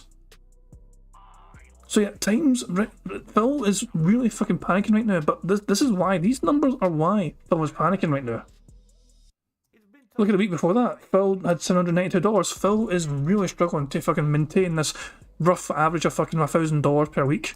You go back more and more. These weeks, Phil got over $1,030 that fucking week. Go back this fucking week here, 960. This fucking week here, 1,079. And so on. Look, there's a lot less red here. As you scroll up, there's a fucking whole lot less red here. Quite a few yellows, even a few greens stand out, you know what I mean? But look at all the fucking red you fucking suddenly come across for the last like fucking month or so of gaming content for Phil, streaming content. Is it a coincidence that DSP Reacts was created and support on DSP Gaming seemed to have fucking dried up monumentally? There's an interesting correlation there, don't you think? The reveal of DSP Reacts, the big massive reveal of DSP Reacts, has saw fucking income on DSP Gaming slow down massively. I think the two must be linked. A lot of you guys, I'm sure, are saying the same. Profit, for example, has said the same thing a lot of times. Okay, anyway, let's just get on with bingo. I could rant all fucking day about Phil's fucking finances. Let's just get on with fucking bingo. You know, I just don't. If you don't mention it, then you might not get what you need, which has happened. You know, it's like maybe if I don't mention it at all, right? As I've told you guys, what I look at when I look at the business is there a pattern being established? Okay, if I'm streaming and I've got a slow day when it comes to any kind of support, all right, it's not something that's a big deal, and it's hilarious because my detractors always make it out to be a big deal. Any day that well, this podcast right now emphasises how much of a fucking big deal it is to you. You pretending it's not a big fucking deal when you fucking spend like 30 fucking minutes crying, bitching and whining about how fucking slow things are and you got your own fucking audience fucking telling you to stop doing that shit, stop fucking asking for tips only. This is a big massive fucking deal. And once more guys, we have conclusive evidence, conclusive proof that we all, every single one of us, the tractor community far and wide, live rent-free in this grease-headed fucking ugly fucker's pig empty head. We all live rent-free in that big-ass greasy head of his. Because the first thing in his mind, as soon as Phil went and started talking about slow support, as soon as he started talking about that shit, it was a slow day for support, and that's fine. And as soon as he fucking get those words out of his mouth, his mind goes to the detractors, and what the other people say, and what the naysayers say, and what the haters say, and the trolls say, and all shit. When I look at the business is there a pattern being established? Okay, if I'm streaming and I've got a slow day when it comes to any kind of support, all right, it's not something that's a big deal. And it's hilarious because my detractors always make it out to be a big deal. Any day that they're literally, I'm not even kidding you, they literally sit here and calculate how much I make in a day. So do you. Oh my god, shout out to Piece of Peace, by the way. Shout out to Piece of Peace. This is his exclusive special shout out. Hey Phil, if you wanted help on fucking calculating how much you fucking made in a year, why not just go to your little pal Piece of Pieces prod, you know, the spreadsheet? It's all listed here perfectly, every single fucking dollar you get given to you. Even the dollars you fucking didn't actually note down of what you fucking got given, because he fucking caught some of the shit that you missed. Piece of Peace has all the data right fucking there on a free spreadsheet. It's available for anyone to fucking see. And no, it's not even available in just only this format. He breaks it down for you. Look at this shit. Here's your net revenue. Here's what you earned on YouTube. Here's what you earned on Patreon. Here's your tip fucking money. This is your fucking, here's all the fucking data for 2022. Here's all this data's available for fucking free. Piece of Peace actually fucking provides Phil Burnell with an incredibly detailed analysis of his finances, and Phil chooses to ignore it and call it just detractor stuff. And they post it all over their videos on the internet. Even I don't do that. I don't on a daily basis. I'm not just sitting here with a spreadsheet going like this. They think like, you ever see those old cartoony accountants? They have the visor, the glasses, and like one of those old calculators with the receipt shoots out of it. So they're like every day, they're watching my stream. Oh, a $2 super chat came in. Oh, a tip came in. They're calculating, and they have these big running tallies, you know, of what's being made on a stream, right? Which is all wrong, because of course there's a million factors. There's chargebacks you don't know about. There's the fees associated with each and every transaction. What you see coming is not what a streamer gets. It's bullshit. Okay, but this is how they are. They're just nuts in that regard. But I don't even do that. You know, what I see is if there's a pattern of days, if there's like several days where I'm noticing, wow, there actually was a series of days where things were quite slow, you know, on any kind of support. And how do I really gauge it? How do I notice it? Well, as you know, we have goals in effect on streams, right? So for example, today if we raise $50 on this very stream, I put on my Gunner glasses, okay? And then if we raise $100 on the stream, I put on a hat. You guys pick a silly hat for me to wear or whatever, right? So that's what I mean. Like, that's how I gauge it, is like, if I notice, you know, I've been putting on the glasses a lot, then probably things are going good. If I notice, man, I haven't worn a hat in a long time, it probably means it's been a string of pretty slow days, right? You know, and that's really how I do it. And in particular, I don't look at stuff until I absolutely have to. And then I look at it and I'm like, oh crap. You know, well, here's what's coming up. I got bills coming up. I got this coming up. And wow, because I've had a string of slow days that have happened within like a 2-week period, I'm in a situation where, wow, things are real bad right now. And I don't even know how I'm going to do what I need to do in the next week. You know, and it's like, well, now what do you do? Say nothing. If I say absolutely nothing, then no one knows, right?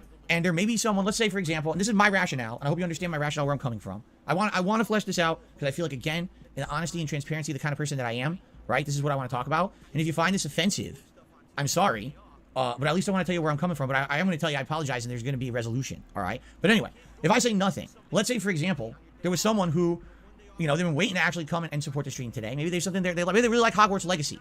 And they were going to come to the stream, and they were going to say, hey, I want to support your stream today. Well, you know, I've noticed that Phil has this new daily members goal. It's not a monthly goal anymore. Jesus fucking Christ. Like, it goes without saying, right? This is going to be quite a fucking common thing for most people to grasp, okay? Almost every content creator, in fact, almost every person out there, if they're being told, right, I can either give you money now that you'll get next month, or I can give you money now that you'll get now. I think almost everyone would say, can I get the money now then? And just that is the most logical thing. You can either get the money next month, or you can get it now. Phil's acting like, you know, this is some... But no.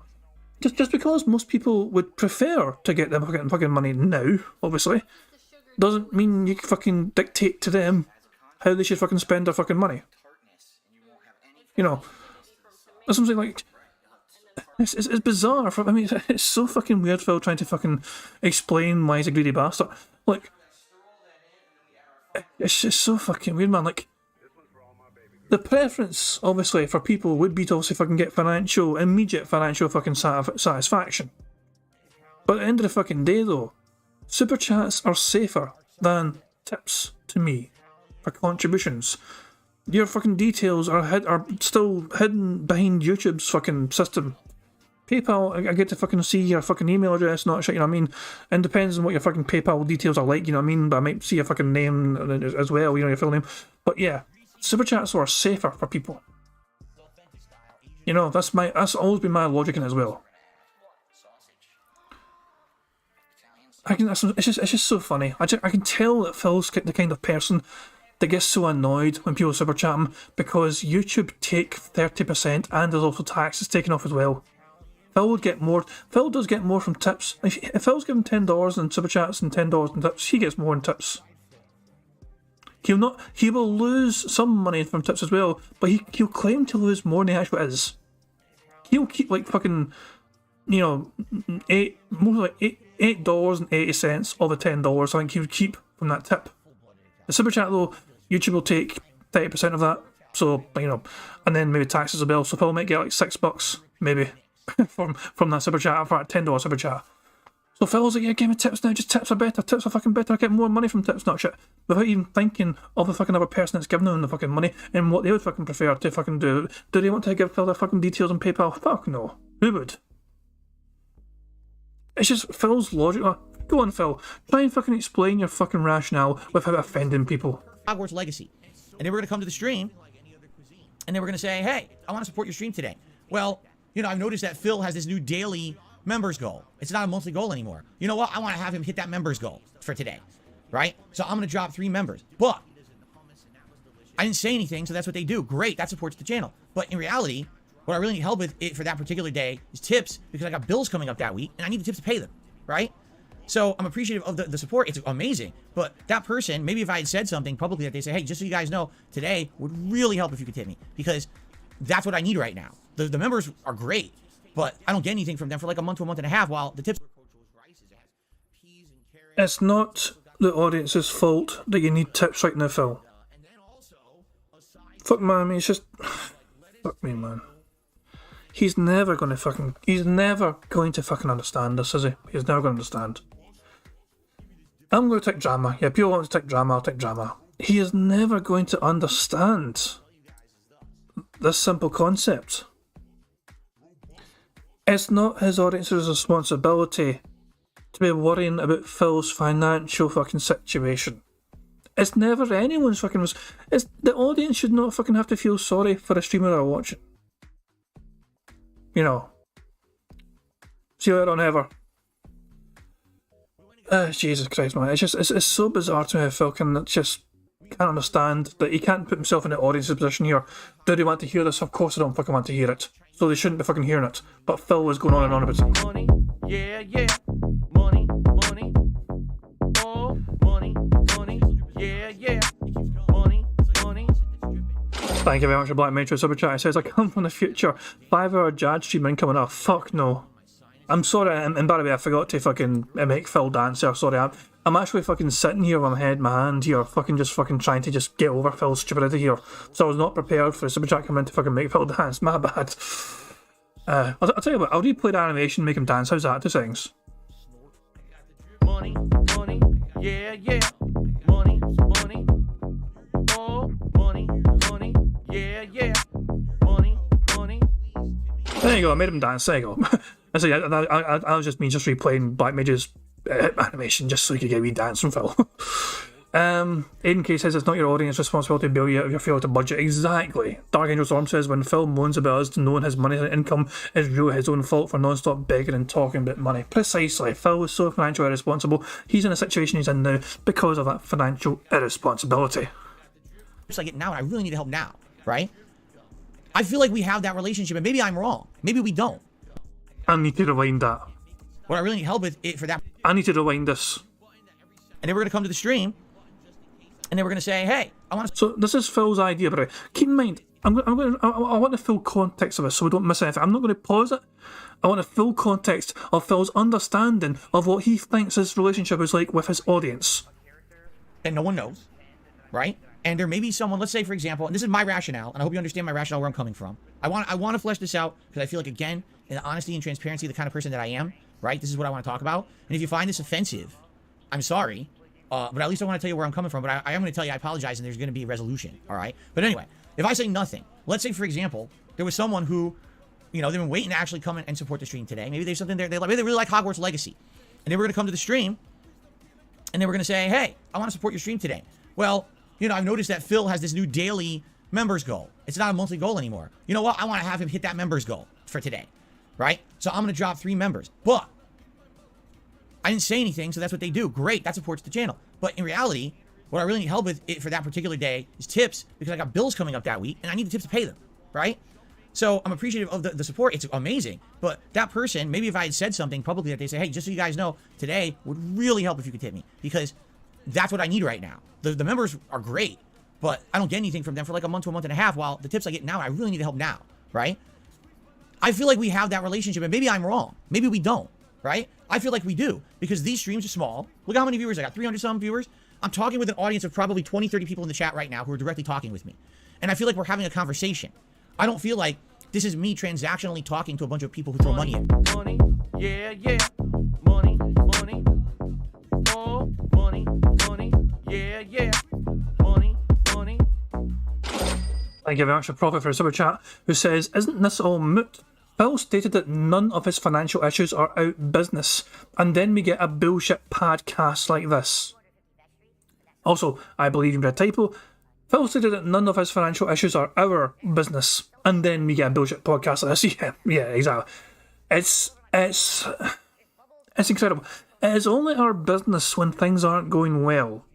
When things are going well, and we ask about things like, you know, oh, what did you do with amazing support you got this? It's none of our fucking business when things are going great for Phil Burnell. Only when things aren't going great is he willing to fucking be so transparent with his audience. That is the only time he will fucking lift the veil to fucking show the shit show that's going on. Guys, I really need support right now. Don't look at the coffee maker. Don't look at the nice bin. Don't look at all the fancy shit in the house. Don't look at HBO Max. I really need help. Don't look at the Doordash. I really need help right now. Oh my fucking god. It's just... It's only our fucking business. It's only fucking made... When Phil needs help, that is when he's at his most fucking desperate. He's never as transparent usually with his business, because usually it's none of our fucking business. It's none of our business anyway. All this is none of our fucking business. Also, shout out to the eyes. Those buggy eyes, those dead, cold eyes. I feel like we're having a conversation. I don't feel like this is me transactionally talking to a bunch of people who throw money at me. I don't feel that at all. I feel like we actually have a friendly relationship where we can talk transparently and people won't be offended. But apparently that's not the case, because I actually have a couple, Who the fuck's we? It's you! You're the one doing all the fucking talking, you dumb prick. Fucking we. Are you fucking French all of a sudden? We. You're the one that's fucking always doing the fucking talking. I tell you about my fucking financial worries, and you guys give me money. we can talk transparently and people won't be offended. But apparently that's not the case, because I actually have a couple longtime supporters who actually said, we hate it when you talk like that. It actually offends us. It pisses us off. It makes us feel the wrong way. And I apologize for that. Because when I talk transparently, I'm not thinking that way. I'm thinking, talking to a friend, talking to someone who I trust, who cares about me, and who would want to know, hey, if I was going to support you today, what's the best way? How do you fucking support them, Phil? Go on, tell us how you fucking support these guys as well. Never mind, fucking put in your spot, Phil, put in your spot. How the fuck would you support them? And do you ever throw them any money when they're fucking in need of money? Is one of these fucking friends, Timbo, by any chance, who's on his like 4th bankruptcy or some pish, who still fucking gives you ridiculous amounts of fucking money whenever they fucking can, despite being on bankruptcy number fucking 4? Phil was yes, right. Warren says in chat, he said that we weren't friends, it was wrong to consider Phil Bonnell a friend. Oh my fucking god, it's just Phil. I'm lost of words right now, really. I'm fucking lost of words. This is sounding so goddamn pathetic. Phil, you don't have a fucking friendship with these fucking morons that give you fucking money all the goddamn time. You have a dependency, you fucking depend on their financial income. And I guess, in return, you fucking give them some time sometimes to fucking make up for that. But now even they're getting fucking sick of the fucking things you're saying sometimes. And the fucking amount of begging you fucking do. Fuck me, man. Jesus Christ. Money, money, yeah, yeah. Money, money, oh, money, money, yeah, yeah. Money, money. Thank you very much to Barrett Wells. Super Chat says people have given him thousands of dollars and he brushes it off like it means nothing because he always needs more. Look at 1 Minute Man. He recently broke $13,000 at least given to Phil Bonnell. Daily contributions, $20+ per fucking day. Used to be $30 a day. And sometimes it's 20, sometimes it's 25, but the fact of the matter is, he has given Phil Bonnell over $13,000 to one man, one person, one creature, whatever the fuck you might call this fucking weirdo, has apparently given Phil Bonnell all this fucking money. And what? What did I get from it? Phil doesn't treat it any special, there's nothing special about it. Phil treats it as normal. He doesn't get excited about a 1 Minute Man tip anymore because he expects it. It means he doesn't appreciate it anymore. He doesn't value it anymore. You know what I mean? It's one of those things where he knows it's going to happen, so he is not going to fucking even be excited or even thank the person making that fucking contribution because he expects it. I get the feeling a lot of the times when I have something like this on the screen, maybe this is giving the wrong impression. Maybe on a day like today, where I'm like, I know for a fact that I need some help with tips, I should just not have that. You know what I'm saying? Maybe that's the case. Maybe what I need to do is try to cater. Did this motherfucker just delete 3 members? Not even delete them, but he removed the 2-member goal. So he's hoping to encourage more tips by not having a daily members goal today. Okay, that's what he did, and he actually fucking did that. On a day like today, where I'm like, I know for a fact that I need some help with tips, I should just not have that. You know what I'm saying? Maybe that's the case. Maybe what I need to do is try to cater the streams towards particularly what's best for the business that day, right? And maybe that's what I need to do, rather than saying it. You know what I'm saying? I guess we gotta just figure this out, together. And I think it is a growing process, it's an evolving process. But the thing is, I am upset. I'm upset that people are upset. I don't like people being upset, especially people who I care about, and people who I trust, and people who have been very good to me. I don't like those people being upset with me. at all. Okay? So I don't really know what to do because I don't want to upset people. You know what I'm saying? I don't want to say things in a way that is going to turn people off and say, man, this guy's all about just raising money on every stream. Because I'm definitely not. There, you know, how many days are we're playing games like a Dragon Ishin.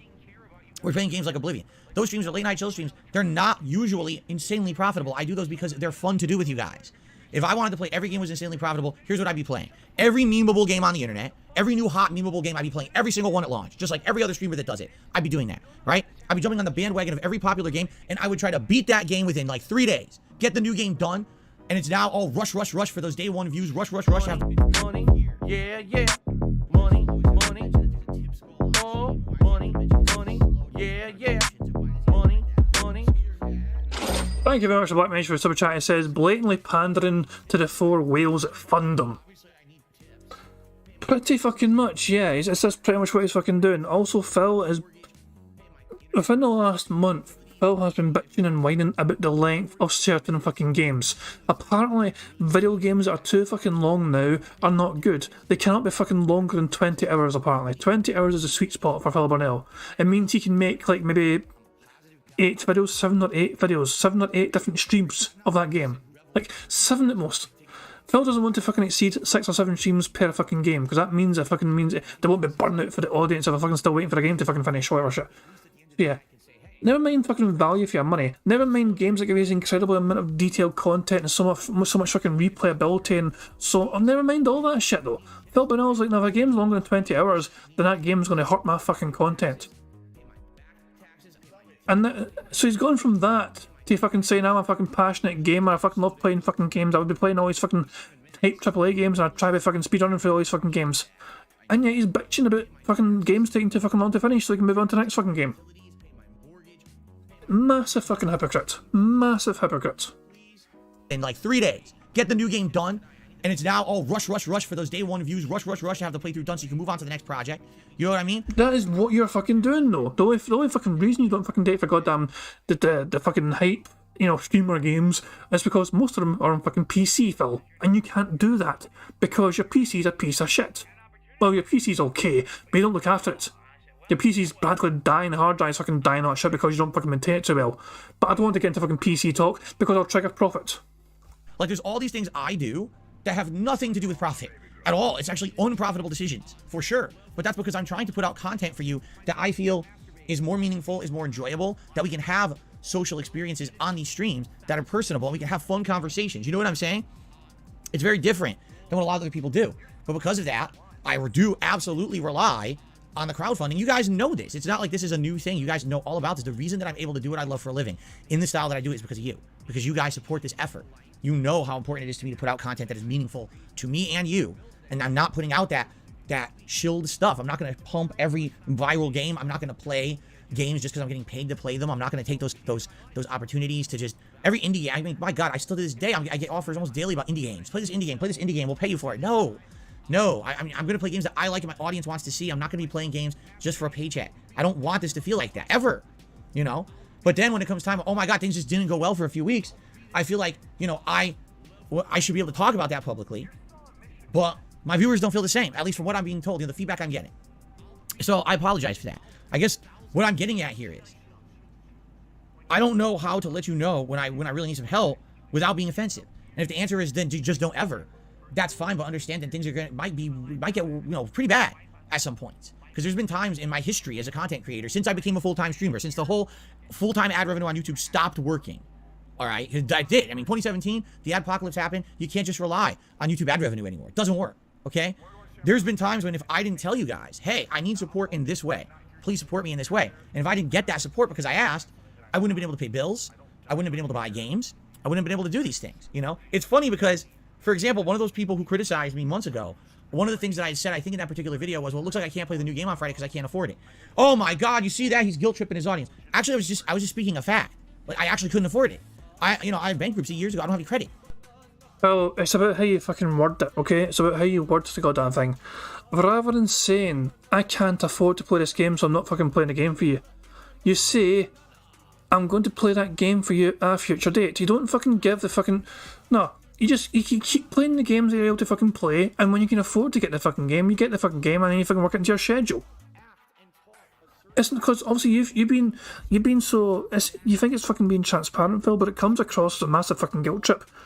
I can't afford to play the game for you guys. I'm so fucking sorry. I wanted to play the game for you guys, but I can't. It comes across as a massive fucking guilt trip. You've got to fucking word it better. You've got to fucking say it better.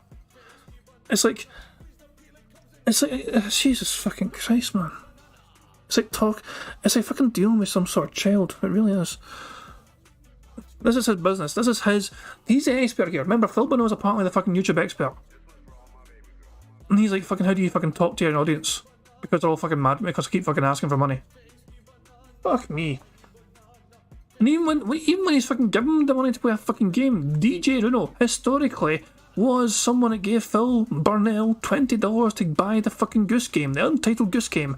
He gave him the money right then and there on a tip. So here you go, Phil. $20. Get the game. Looking forward to it. And Phil decided, you know what, I'm going to spend that money on something else. I'm not going to get the game. And now DJ Runo's a detractor. Welcome to the fucking family, pal. I wonder why DJ Runo turned away from Phil Burnell. It's probably because of things like that.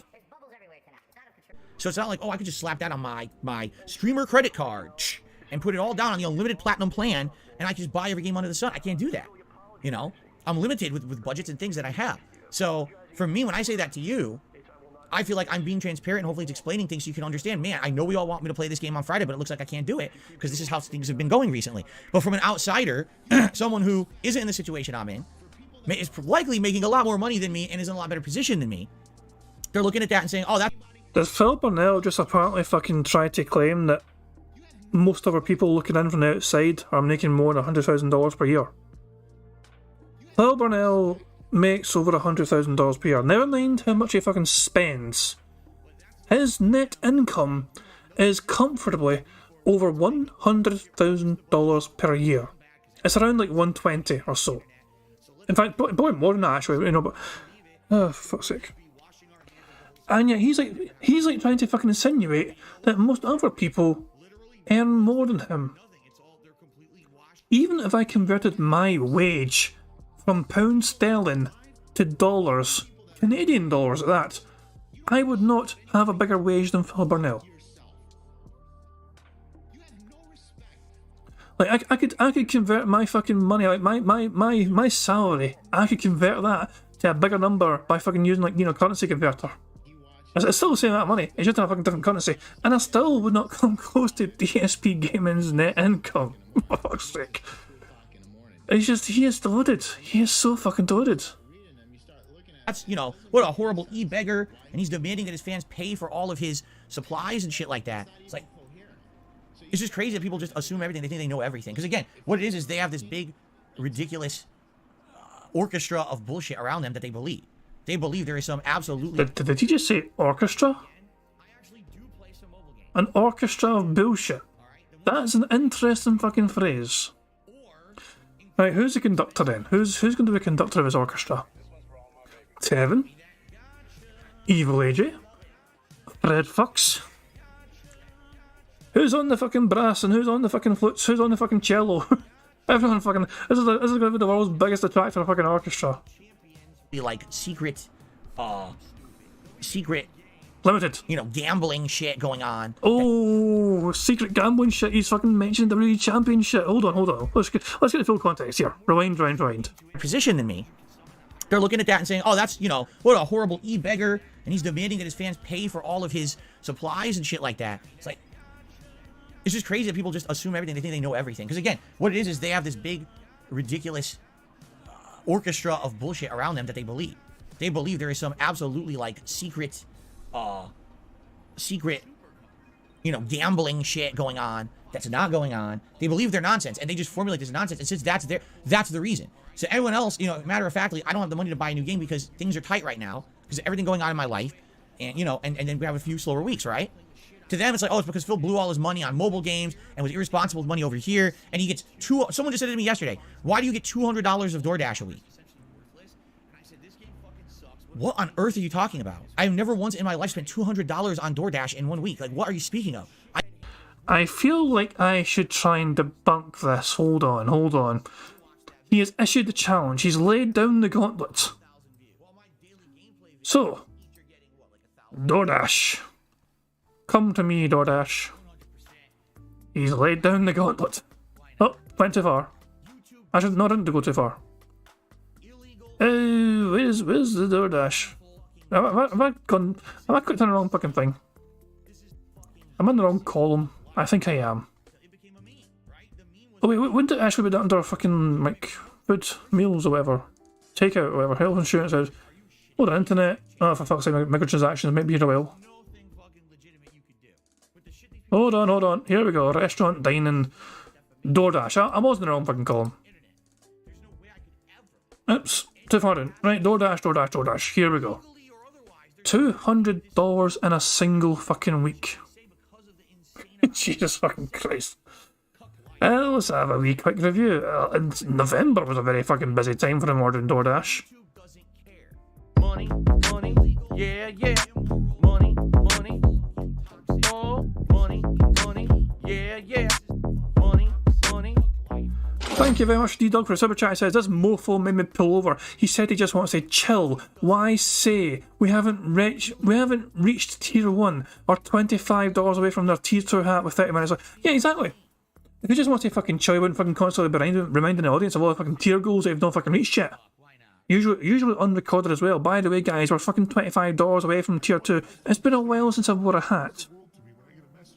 So, yeah, it's fucking bizarre to me. Phil might actually be right here, at least going by the backweek data. He might not actually have fucking spent $200 in a singular fucking week. Right now, this one here, he spent over $100 in a single day. That's impressive. One singular day, over $100 spent on door dashing. Okay, anything else? Any other bigger numbers? Oh, there's a fucking massive one here, but that's only fucking... Nah, so that's like $120 in a single fucking day. Well, sorry, in the space of 3 days, sorry. There's a $63 one, 18th, hold on, 18, no, not really. Yeah, Phil Burnell actually might be right when he says that he has, at least not, by our knowledge anyway, he might not have spent over $200 in a singular week on DoorDash, at least going by the backweek data. But I'm still determined to keep looking because we're not got much fucking further to go. $73 here, 21st. And we go back, yeah, it's like one a week though, so never mind that. No, not for that. $72 here. That's another... Hold on, that's the space of a week. Would that count? So $172. $172 if I can go. That's still quite a lot of fucking money in 1 week in door dashing. Just saying, that's a lot of money in 1 week for door dashes.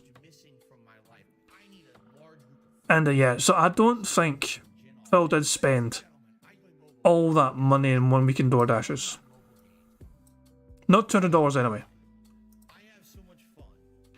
Well, but to be fair, the guy said DoorDashes only. $200 in DoorDashes was the thing that was said. So, I'm only counting DoorDash. Fuck it. But yeah. Anyway, I just feel like Phil was challenging me, so I fucking had to fucking rise to it. Why do you get $200 of DoorDash a week? What on earth are you talking about? I've never once in my life spent $200 on DoorDash in 1 week. Like, what are you speaking of? I get one meal a week possibly delivered on my day off. But this is what I mean. They formulated these crazy conspiracy clouds of bullshit, and they believe it. So in their minds, when I say I can't afford... Motherfucker, one person said it to you in chat, and you're saying every detractor saying it.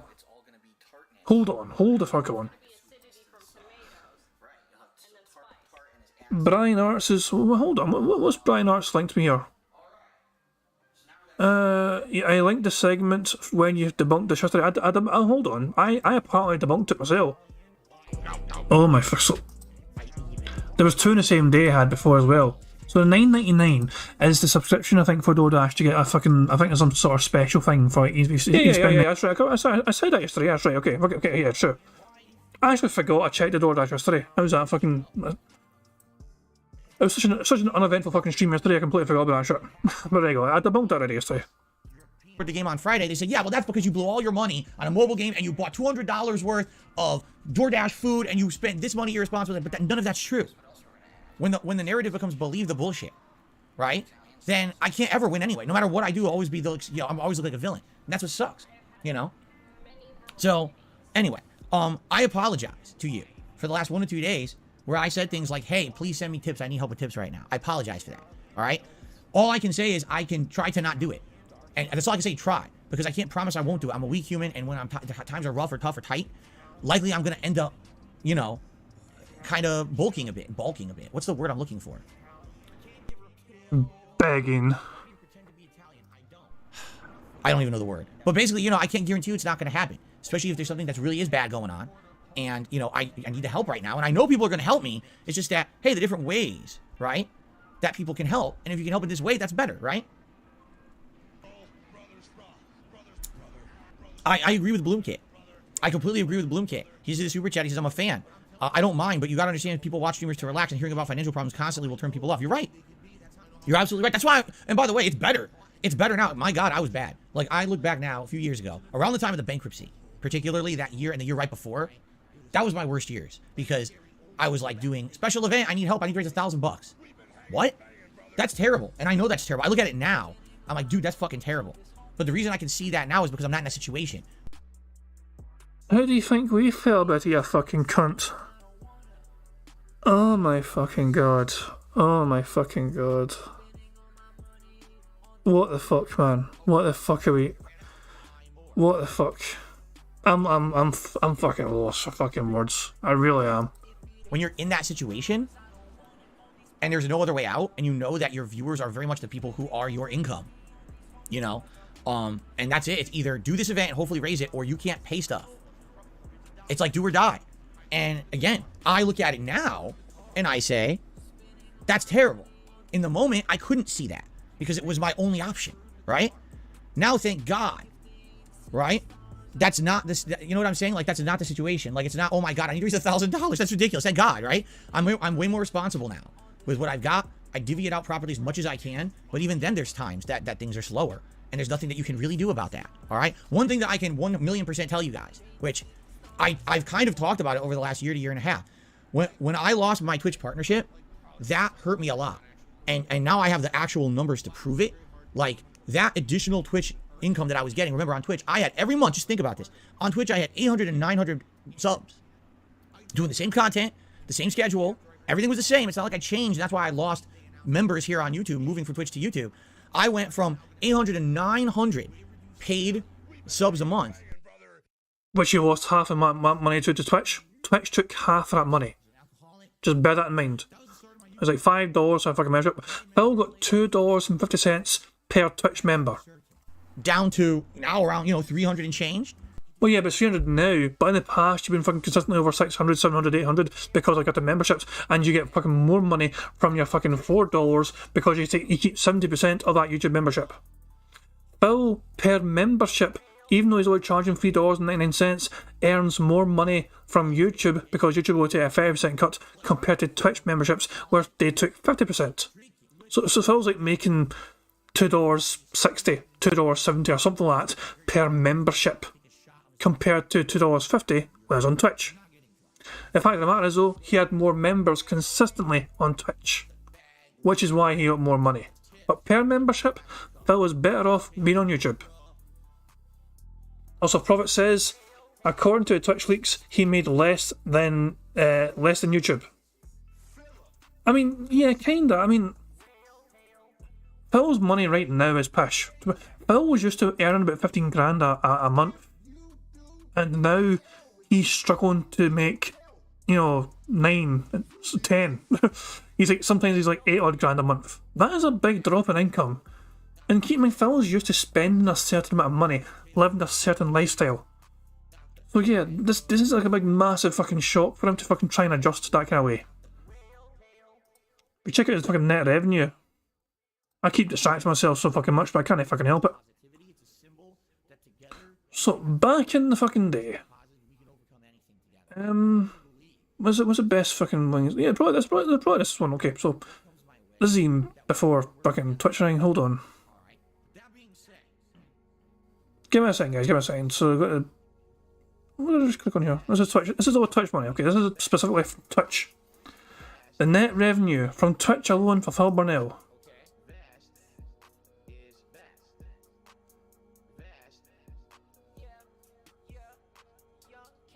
That's what I'm saying. This money was ridiculous money for Phil Burnell.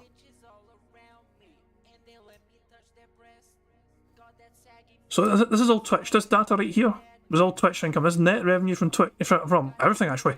This is tips, Twitch, Patreon, YouTube, and the money combined from the spell. Phil was earning on average 13 grand a month, and then his time kind of ended there. And ever since leaving Twitch, he is making, well, he's going by this kind of historical data, up until the end of 2021. That income went down to an average of 11,000 per month. Now, thanks to the fucking net revenue thing, we can actually see even better his net revenue. We'll take last year as an example. Last year for Phil Bonnell, the net revenue Phil had, he earned on average 9,767 per month. So, yeah. You can actually see, as I'm saying, like, Phil is making far less money now than he was when he was on Twitch. But as I'm saying, Phil was more successful back. It's not just a case of not being on Twitch. Phil was literally more successful back then. He had more fucking people following him.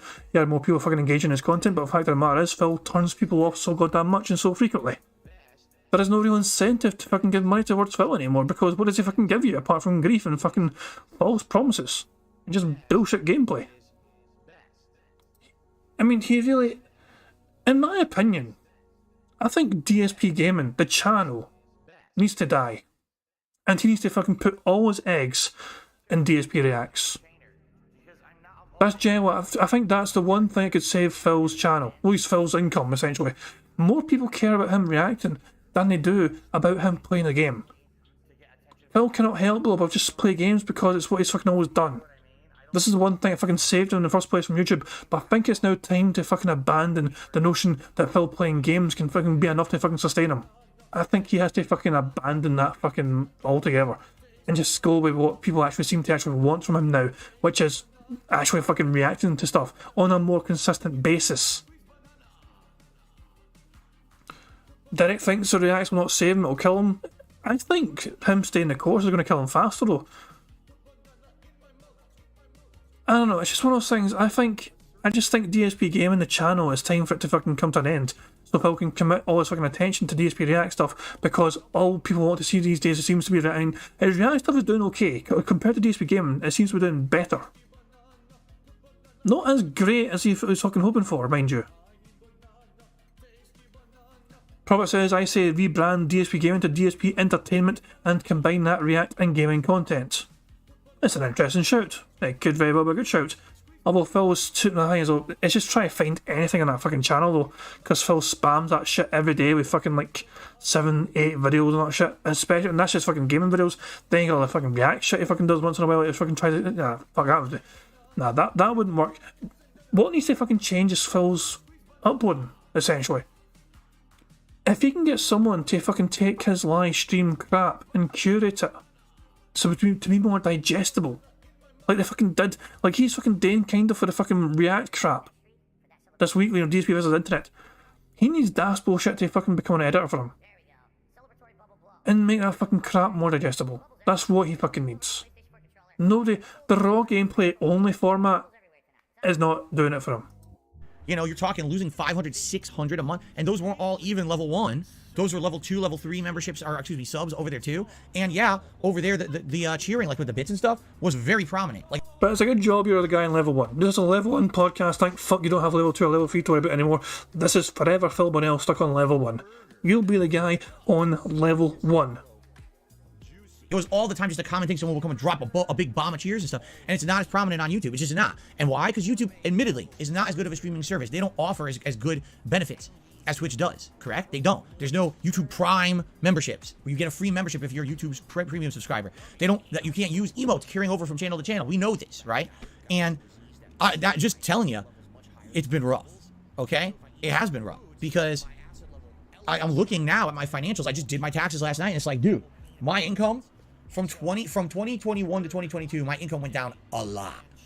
All right, that's all I'm gonna say. I'm not gonna say how much. I'm not, because that's exactly what these idiots want. They want to know. It went, and that's the hilarious part. Well, we do know though. Piece of Peace has all the data here. I just said that. Okay, I said what it was. So, I mean, I can go over it again if you want, guys. I don't mind going over it again. What was on before? So Twitch data. So from 2021 to 2022. Okay, so here we go. So let's just do this all together. Fun little experiment. I say experiment, but it's not really fun. I lied. I said Phil earned on average $12,151 for the whole year of 2021. Money, yeah, yeah. Money, money. Oh, money, money. Yeah, yeah. Money, money. Thank you very much to Otto Insane. It says, look at the members total. The goal is gone. Yeah, he removed it. He removed it earlier on. When he was fucking talking about how he's fucking like, remember he tried that kind of hypothetical? Like, what if somebody comes along and I don't mention what I need that day? And they just see that I've got a membership goal. And so they think, oh, I'm going to give Phil 2 members and that'll help him hit his daily goal. And Phil will be like, well, that's great and all. I'm very thankful for that, but I would prefer support and tips. So Phil thought that him removing the daily goal for members for now would maybe encourage more people to tip, because that means they're not fucking being fooled by a daily goal that they might fucking think, oh, I'm going to give Phil money that way. So yeah, he tweeted it earlier on stream randomly, just saying that maybe it'll encourage people to fucking tip more if there is no members goal to look at. Make of that what you will. It's a bizarre one, yeah, fucking bizarre. So there we go. Phil Burnell. Net revenue for 2021 was, on average, hold on, I'll not mind the average, I'll do the fucking total. The total, I clicked off it, fuck it. Bear with me, ladies and gentlemen, because we can work this out ourselves. We have calculators, we have brains. Speaking of calculators, let me pull up the calculator on my computer and do something. So we've got 145,000. I really shouldn't use, yes. I was using my numpad to do all the typing there, and I just realised I got a bunch of hotkeys on there, so I had to stop typing on the numpad. We've done 2 seconds. 145, 809. That's just exactly that. Okay. So Phil made $145,809 in net revenue in 2021. In 2022, that changed to 120. Hold on, that's counting that. In 2022, that changed to $117,555.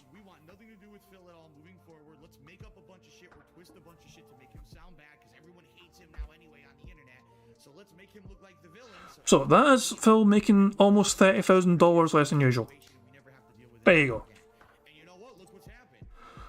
A $30,000 discrepancy between 2021's net revenue and 2022's net revenue. It's a significant amount. It's a decent amount of money. That's annual. So I just added up every single month. So every single month from 2021, I just add up his net revenue from January to December. 2021 was 145k, and January to December for 2022, 117k or something like that. So yeah, almost a 30 grand discrepancy. Is because these idiots sit around and they pretend to, oh, I'm calculating everything Phil makes. Well, if you're calculating everything I made, how didn't you know my income went down? They're claiming my income goes up every year. I'm like filthy rich. They're out of their mind. No, we fucking don't. I mean, what the fuck are you watching? No, you should be living fucking comfortable. Phil, you should be living a fucking comfortable fucking lifestyle. You fucking, it's only fucking you and Cat, and a fucking small cat to look after as well, to provide for. But you fucking live in a house that's too fucking big for you. You fucking spend too much fucking money and stupid shit, and so you're fucking clinging on desperately. You're living beyond your means, Phil. You have been for a long fucking time. Who the fuck's been saying that he's fucking making more and more money? What the fuck's that bullshit all about? Get the fuck out of here. My income went way down in a year. And it's like, that was directly a result of losing that Twitch partnership and having to be exclusively a YouTube creator. I didn't change the content. I didn't even lose viewership. If you take a look overall, my viewers have pretty much been retained. I'm getting subs now, like more subs growth and everything. You know what I mean? It's just YouTube streaming is not as profitable. It's just not.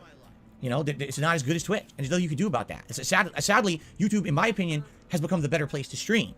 It really is. Better video quality. I can actually control the chat better. There's just a better mentality of how this business is run versus Twitch and their ridiculous management decisions and bullshit, and the way that they police their community is a joke. Completely unprofessional over there. It's a better place to operate a business. At the same time, it just doesn't have the features that Twitch has, and it's like, why not? Seriously, why not? But anyway, yeah, things are rougher, and you know, the way I see it is I need to tough it out a little longer. Things will get better soon. You know, how soon, I don't know, but things will get better soon. I gotta tough it out. I've talked about this. I'm tired now. I want to change the subject. So, all I want to say is, I'm sorry. All right? I'm not gonna bring it up as much as I can. I'm not gonna say a word from this moment on. I'm not gonna say a word about, hey, tip me, because that's how you can help me out more. I'm just not gonna say nothing. And I guess if it hurts, it hurts. And if I can't pay stuff, I can't pay stuff. And I'm not gonna bring it up. All right? At least to my best of my ability. Understand what I will say. Here's what I will say. If there's a day I'm gonna tell you guys, listen, I'm just really stressed out today. So please understand, it's something that we've agreed we're not talking about. So I'm just really stressed out today. I'm sorry about it because it might come through. You know, yesterday, freaking 100%, 1,000,000% absolutely on that Wolong stream. Yes, the game was pissing me off, and I do have a lot of criticisms of it, but at the same time, that's compounded with things going on behind the scenes, financial and otherwise. There's other stuff going on too that you guys don't know about, and it all adds up. And it really stresses me out. And then it comes through with the content, you know, and I apologize for that. All right? So that's that. I'm not bringing it up. I'm done. I said my piece. All right? And I got it on my chest, and I apologize to everyone who I offended. I'm sorry I even brought it up now. I really am, because I feel like I was doing better. And now things aren't as good as they were those few months that I was doing better. And now I'm kind of, you know, I don't want to revert back to old Phil constantly bringing shit up like that. You know, at the very least, I'm not doing, hey, emergency stream, we need to raise $1,000 today. That's insane. Like, what a stupid thing. You know, that's the desperation does, right? It's exactly what desperation does. It changes you. It turns you into something you don't like and you don't respect. I want to be able to wake up in the morning and look in the mirror and say, hey, I'm good with what I'm about to do today. I'm going to go on a stream. I'm going to have a great time with my audience. We're going to have great interactive fun, right? We're going to enjoy games for what they are. I'm going to be honest with my audience and transparent. And I'm not going to sit there and fucking beg like a pathetic person. You know, give me stuff today. You know, I hate that. And I hate looking at myself and saying, man, I did that yesterday. And I'm sorry if I came across that way because that's not what I was trying to do. I was trying to be honest and transparent. People were like, nah, even then, even the way you did it, it's not acceptable. I'm like, all right, fair enough. You call me out. I'm thankful people did. I'll tell you this, I want people to call me out. Call me the fuck out. When I am weak, when I do something bad or stupid or questionable, I want to know. And I appreciate. Shit, man, we've been letting this fucking idiot know for years, man. He's fucking just told us we're fucking haters and detractors and don't know any better. He wants certain people to call him out. Either his die-hard audience or massive YouTubers like Moist Critical are allowed to call him out. That transparency that you have with me. That's what I really cherish, is that I know that I can only become better if you tell me what I'm doing wrong. Thank you for that.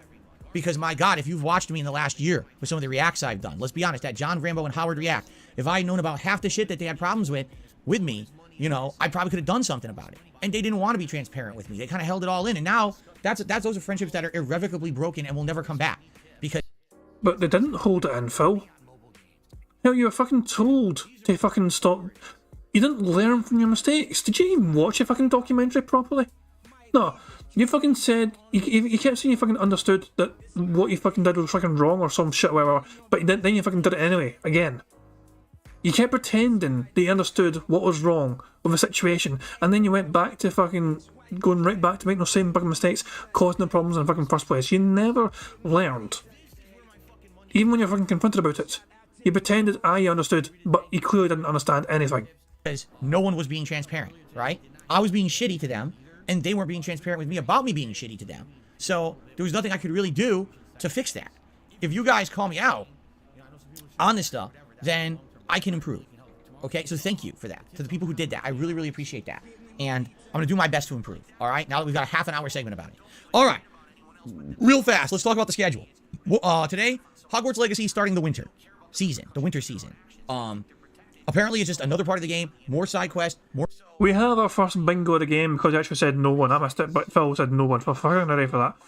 We have our first bingo. Actually, this is a strong card. I know it looks like there's a lot of weight left in the card, but two things. One, we are behind Phil Burnell by an hour and 10 minutes, an hour and 11 minutes. We are behind by a fucking mile. I am going at 1.5 speed now. I sped up.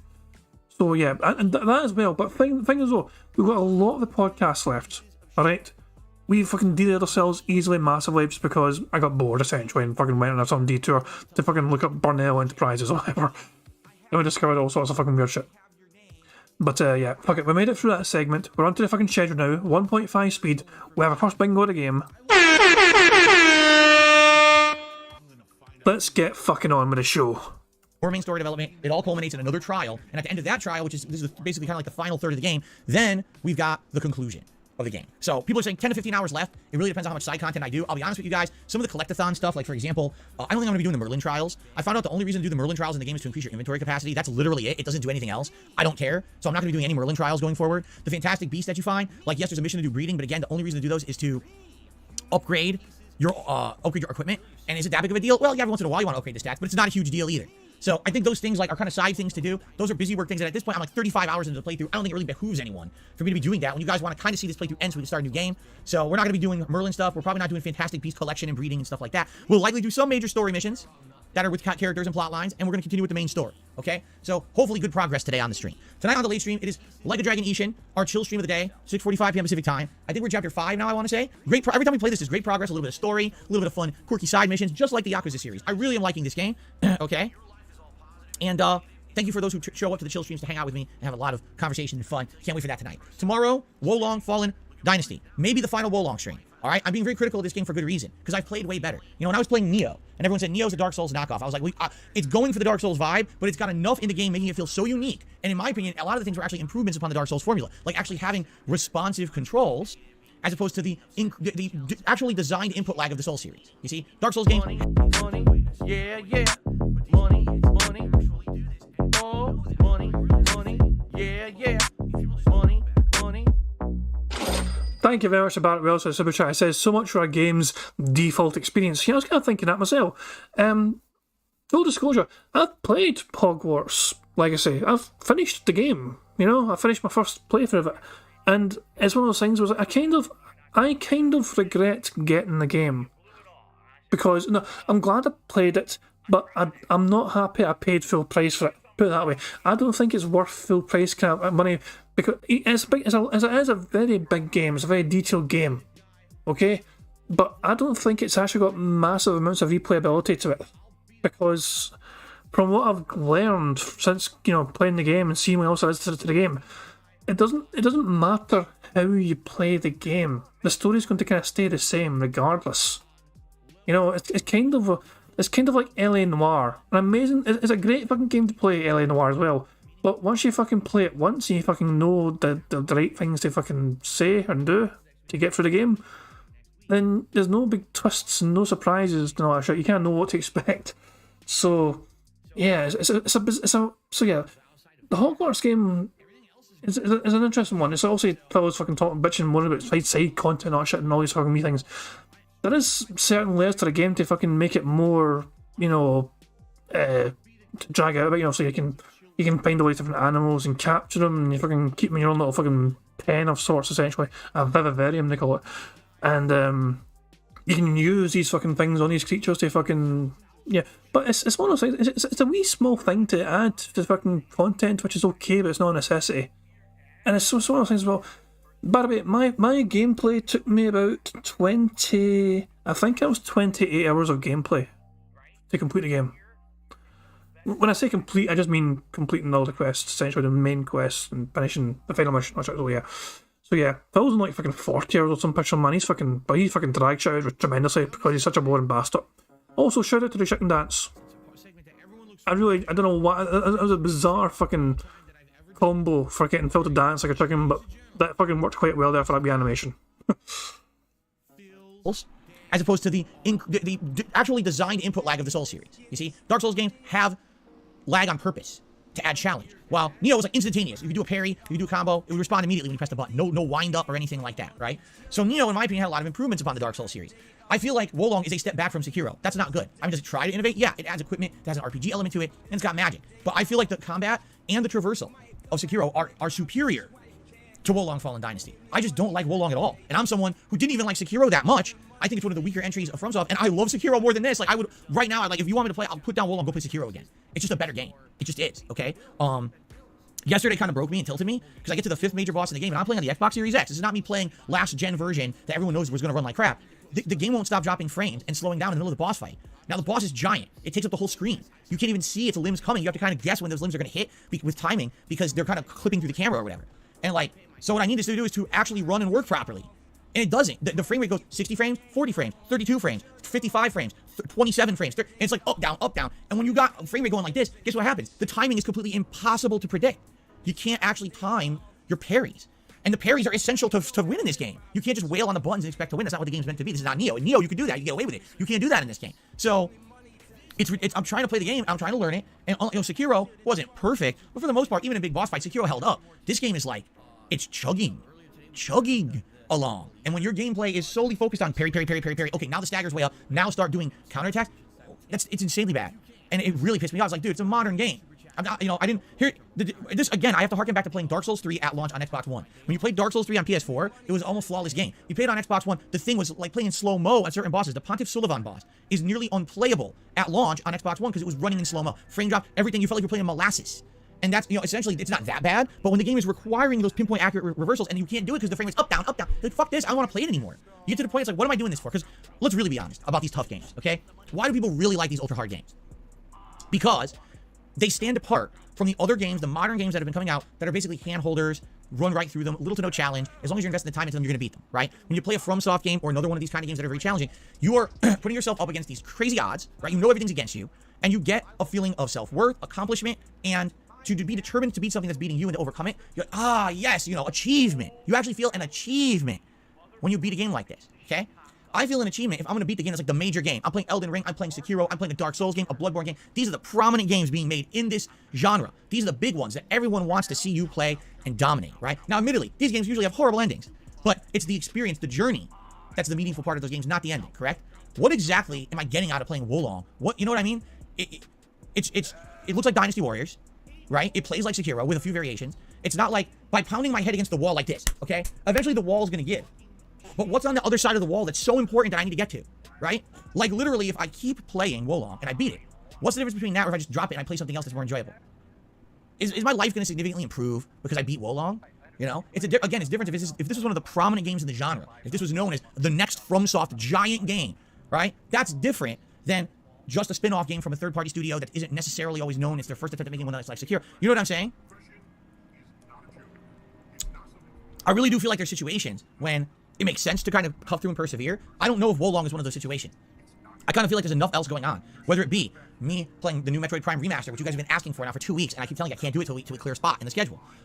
Or going back and starting my Elden Ring New Game Plus run, which has been basically able to be started for ever since I beat the game in, what was it, May of last year, something like that. I told you guys whenever you guys want it, we could do that. And you guys, as long as you're here on those streams to help me with the build or whatever, I'd be down for that. Totally down. Because I'm going to start off like a baby. I'm like, I don't even know what I'm doing. I haven't played this in like a year. I don't remember anything. I'm going to need help. Okay? So that's, you know, these are all very possible things that we could be doing instead of me saying, here's a wall, here's my head. Wolong, Fallen Dynasty. Wow, this is great. What a great game. Because again, eventually I know I'll get through the wall, but what's the point? Is there a hidden pot of gold over here? Is the, you know what I mean? Is the cake is a lie? Is the cake behind there that GLaDOS made for me? Like, what am I working towards? Nothing. What's the big deal if I beat Wolong? Who gives a fuck? I don't give a fuck. Right? It's not gonna be another notch in my gaming belt because I beat a game that is inferior to the game it's trying to emulate in Sekiro. You see? So, I guess we'll think about it. Tomorrow I'm playing it no matter what. It's gonna be another major stream of it. And based on how that stream goes, we can determine, do you want to see that game continue or not? Fair enough? Okay. And then tomorrow night, more Oblivion Chill as we continue on with the Thieves Guild. That's my final consecutive stream of the week. I'll be off from streaming on Wednesday. Thursday, likely we'll go back to we'll do Hogwarts and Like a Dragon again. And then Friday is the big day. Do I continue with Wolong or do we drop it and start something new? And what are we starting on Friday? All that needs to be determined between now and Friday.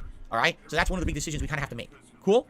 And that's it. And then we're going to continue with that schedule of alternation of, you know, Hogwarts till it's done, whatever we determine to just do on Friday, with the balance of Like a Dragon Ishin and Oblivion at night. Every once in a while, I may throw in a late night stream of Modern Warfare 2 multiplayer just for fun. I think the last one we did was pretty fun. I'd like to maybe do some more of that every once in a while. All right? Next big game coming out on the 24th, Resident Evil 4 Remake. Absolutely, I'm playing it. I'm all for it. I'm very excited for it. Cool. Now, on the other side of things, on DSP Reacts, we got some stuff going on. Every day you're getting a new episode of DSP versus the Internet. I think today was episode 4, or part 4. And there'll still be 2 more parts this week, one on Tuesday, one on Wednesday. Thanks to everyone watching it over there. I appreciate that. People who are members over there have already begun nominating the video clips for next week. In fact, we already have... Sorry for those noises. My keyboard is like disconnecting randomly. Just ignore it. I'm sorry. I'll wait just in case you missed anything. Cool. Now, on the other side of things, on DSP Reacts, we got some stuff going on. Every day you're getting a new episode of DSP versus the Internet. I think today was episode 4, or part 4. And there'll still be 2 more parts this week, one on Tuesday, one on Wednesday. Thanks to everyone watching it over there. I appreciate that. People who are members over there have already begun nominating the video clips for next week. In fact, we already have over 30 submissions, which is great because it's only been like a day. And we got that many submissions. It's excellent. Keep in mind, if you're a member on DSP Reacts, you can keep nominating those videos all week long. Please do. In addition, ladies and gentlemen, I came to a determination last night. Are you ready? As of now, the members on DSP Reacts are voting for the next long-form React event. We talked about this yesterday. We narrowed it down to the projects that it sounded like you guys were interested in. What I'd like to do is announce this live on the podcast today. Here is what people are voting on over on DSP React. So if you're a channel member, you can participate in this poll. Okay? Here is the poll so far. Now, we have 71 members so far on DSP Reacts. Thank you. Anyone who's a member, that's great. That's a great head start for a channel that's only been in existence for 3 weeks. I really appreciate that support. Here's the options that the members are voting on. From fame to shame, Shane Dawson's story. I know next to nothing about Shane Dawson. Almost nothing. I only know very little bit about stuff that I've seen on social media and controversies he's been in. I know next to nothing. So that was one of the guys we talked about. I know almost nothing about. A chaotic stumble through fame, the story of Channel Awesome, the Nostalgia Critic. I know a ton about the Nostalgia Critic from like 10, 15 years ago. I know almost nothing about all the controversies that have embroiled the Nostalgia Critic and his business in the last 15 years. So that would be a very interesting watch for me to get caught up on this guy. From Misfit to Hypocrite, H3 Production Story, also known as Ethan Klein. Now, H3 Productions, the only reason I know about them is because they got into a beef with Keemstar years ago, and they went back and forth making videos about each other, and I kind of watched a few of those videos at that time, and then he was brought up in the Keemstar documentary that I reacted to last year, so I know a little bit about him, but only a little. I know almost nothing about the guy, big picture-wise, so, that'll be interesting to learn more about him and his business and everything like that. I guess a lot of people are saying he became hypocritical over the years, that he used to be really, really hypocritical, he used to be really critical of people who did React-style content, and now he has a whole show that's just reacting, right? Gee, that sounds Yeah, I was about to say that, Phil, right before you fucking say it, Phil. That sounds incredibly familiar. Look at Phil catch on. hypocritical, he used to be really critical of people who did React-style content, and now he has a whole show that's just reacting, right? Gee, that sounds kind of familiar. It's almost like there was someone else on the internet who was very critical of React-style content, and now has a whole channel for that. I wonder who that person could possibly... Hold on. I got to think really hard about this one for a second. Who could have been the person who's very, very hateful against that kind of content, said that it was the lowest kind of content possible, had no value whatsoever. On a day when you don't want to work, you do React content, right? Lowest common denominator of content. It's the bane of YouTube. It's ruining the whole site. And now they have a whole channel dedicated to it. Almost like that's kind of hypocritical behavior, right? I wonder who that person could have... Who could that be? I don't know. Some jerk. Some really horrible person. I can't imagine what kind of a person would completely flip their opinions on something like that. I mean, really, you have to be such a disingenuous asshole. Oh, the joke's going on too long? What joke? I don't even know what you're talking about. It's so weird because it's nothing like any other cuisine.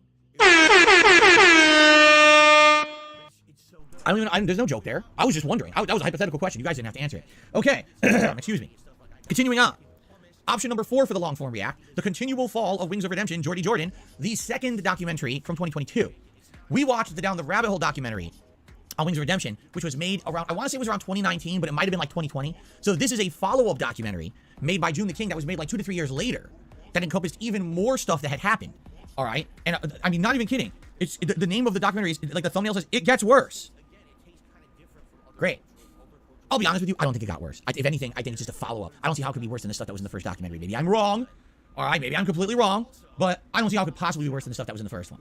So there's, and then the last option, this is one that you guys were actually mentioning yesterday. From introvert to extrovert, Ice Poseidon story, Paul, I guess his name's Paul, didn't you know? Ice Poseidon, I guess, was one of the biggest Twitch streamers, the biggest IRL streamer. Like, he was really into IRL streaming culture, but apparently had a big fall because he kept getting into so much trouble, saying things on stream he shouldn't have said, which then put a lot of people around him at risk, and he would get swatted and all kinds of shit, and all kinds of other stuff happened to him, apparently. I don't know. So those are the 5 options. Shane Dawson, Nostalgia Critic, H3 Productions, the second documentary on Wings of Redemption, or Ice Poseidon. Now you might say, why is it all human drama again? Because that's what you wanted. We talked about this yesterday, and I told you guys, I had No Clip Films, I think it was called, or No Clip Video. They agreed to let me react to their content. We looked at some of that yesterday. We were looking at other stuff, and it just seemed like this is what you guys wanted. You said, we would like 2 people you know about, 3 you don't. So I know about Nostalgia Critic, and obviously I know about Wings of Redemption. I don't know much about Shane Dawson, H3, or Ice Poseidon. So, now the ball is in the court of the members over on DSP Reacts. Now, just so you know, only 18 people have voted out of the 71 members we have on that channel. Only 18 have voted, so that's what? Less than a fourth? Well, just about a fourth, actually. So far, the Wings of Redemption documentary is in the lead by 2 votes, okay? With H3 right behind it. But there's literally over 50 people who haven't voted yet, and they're going to have a while. I'm going to have this poll running for about a week. So if you're a channel member over on DSP Reacts... What the fuck was that face? Okay? With H3 right behind it. But there's literally... This like fucking face right fucking here. Like, what the fuck is that? This. That. What the fuck is that?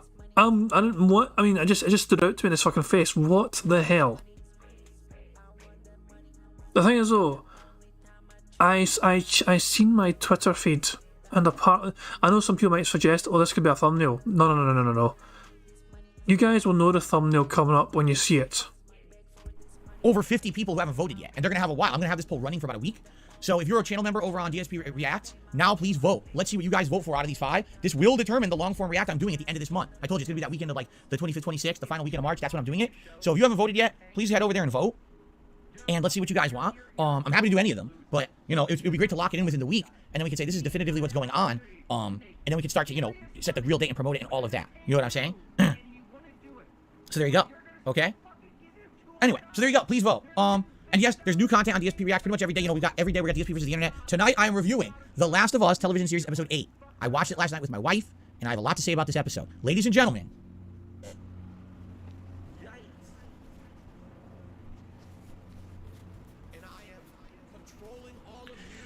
it was the Troy Baker episode. That's why I'm putting a scarf on. All right? It was the Troy Baker episode. So I'll be reviewing that. I put this too tight. I'll be reviewing that tonight on the channel. I hope you'll watch that review. I have a lot to say about episode 8, okay? But I will preface it saying this. It's not negative. It's actually mostly positive. That was really good. Like, I really liked that episode. And if the final episode is that good, I think it's going to be a crazy good end to the show. But I have a lot to say about the episode. So I hope that you will check out my review of it later tonight on DSP Reacts, okay? Now, later this week, I'm going to review something completely random on DSP Reacts. What? I don't know yet. I have to choose. I have to think about it, because I'm going to watch something on HBO Max. Right now, some of the things I have in mind: the Joker movie starring Joaquin Phoenix, Kong vs. Godzilla, perhaps The Batman with Robert Pattinson. Maybe I'll start watching parts of the Zack Snyder Justice League movie that apparently is 6 parts. Someone just said Velma. Oh, expand Dong. Why you got to do that? Why you got to bring that up? I mean, eventually you guys are going to make me watch it, aren't you? I think you guys are eventually going to make me watch Velma, even though I really don't want to. You're going to force me to, aren't you? Just because everyone has talked about it. I feel like everyone beat Velma to a pulp.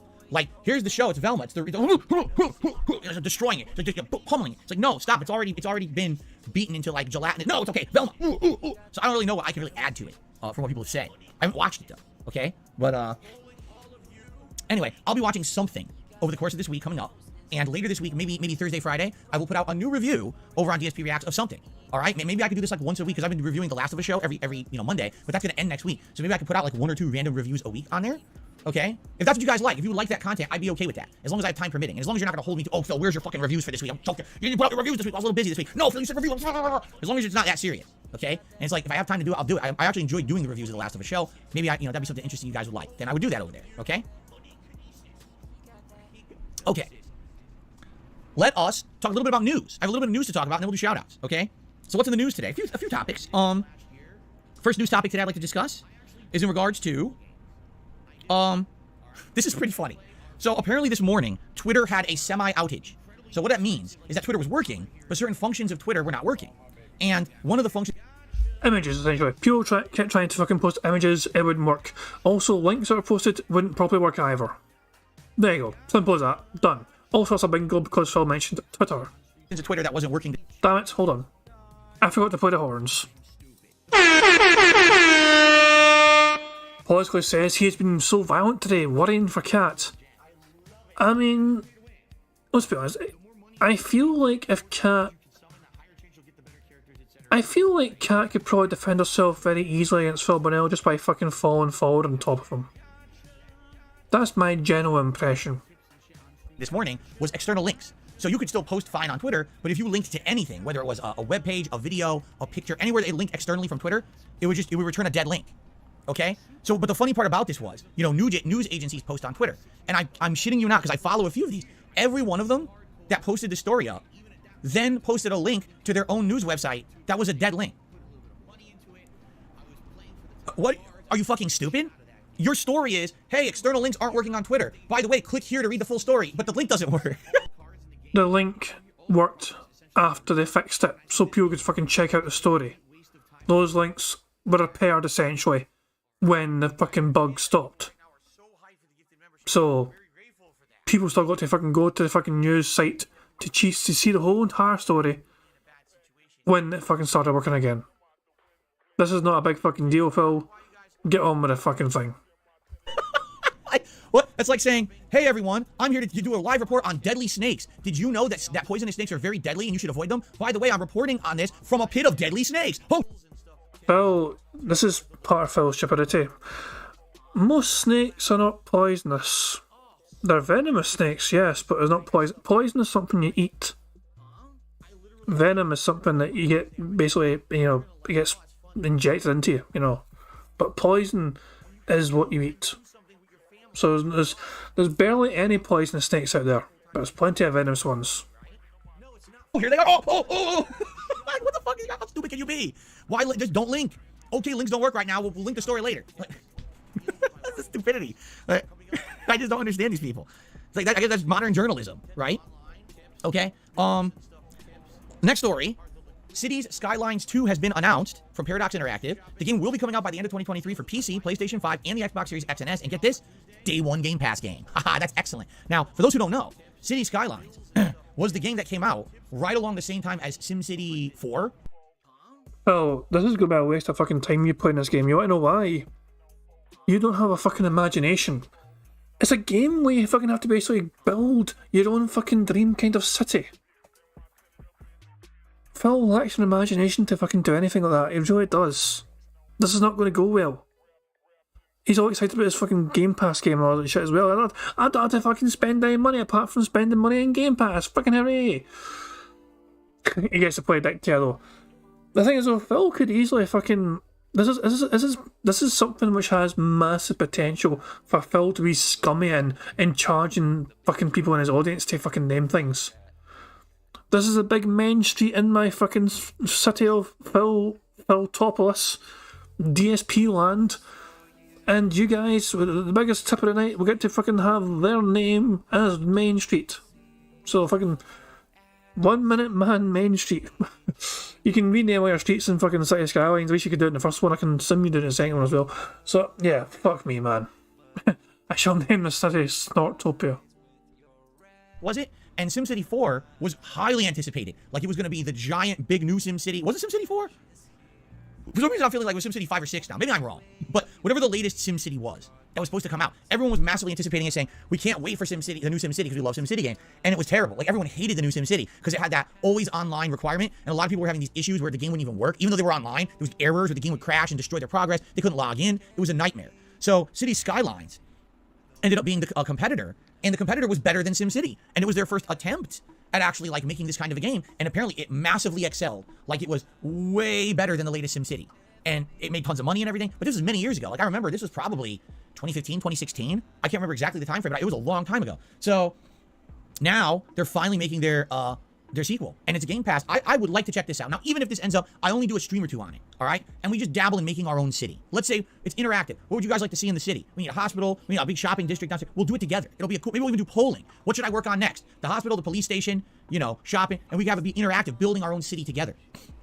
And seeing exactly how that works. Okay? But it might not work out long term. But guess what? It's a Game Pass game. Another opportunity to try something new and different. And if it doesn't work out, who cares? There's no risk. That's what I love about Game Pass. Dude, Game Pass has to be the best thing to happen to gamers in like 20 years. Seriously, I can't imagine anyone saying Game Pass is bad except idiots who just don't understand the business. Like, it's crazy. Like, I get to play this game now, and maybe it'll turn out to be something great that we do as a long-term project, and maybe it's a 2-streamer. Who cares? It's still fun, right? I'm excited. I'm actually pumped for that later this year. They didn't have a date yet, but whenever it's coming out, I'm pumped. All right, my last story for today. My last story. No, my last story. I don't want to do this, but I have to talk about it. You guys are going to ask me about this anyway. In fact, someone asked me about it last night. I had no idea what you're talking about, so I looked it up. Are you ready?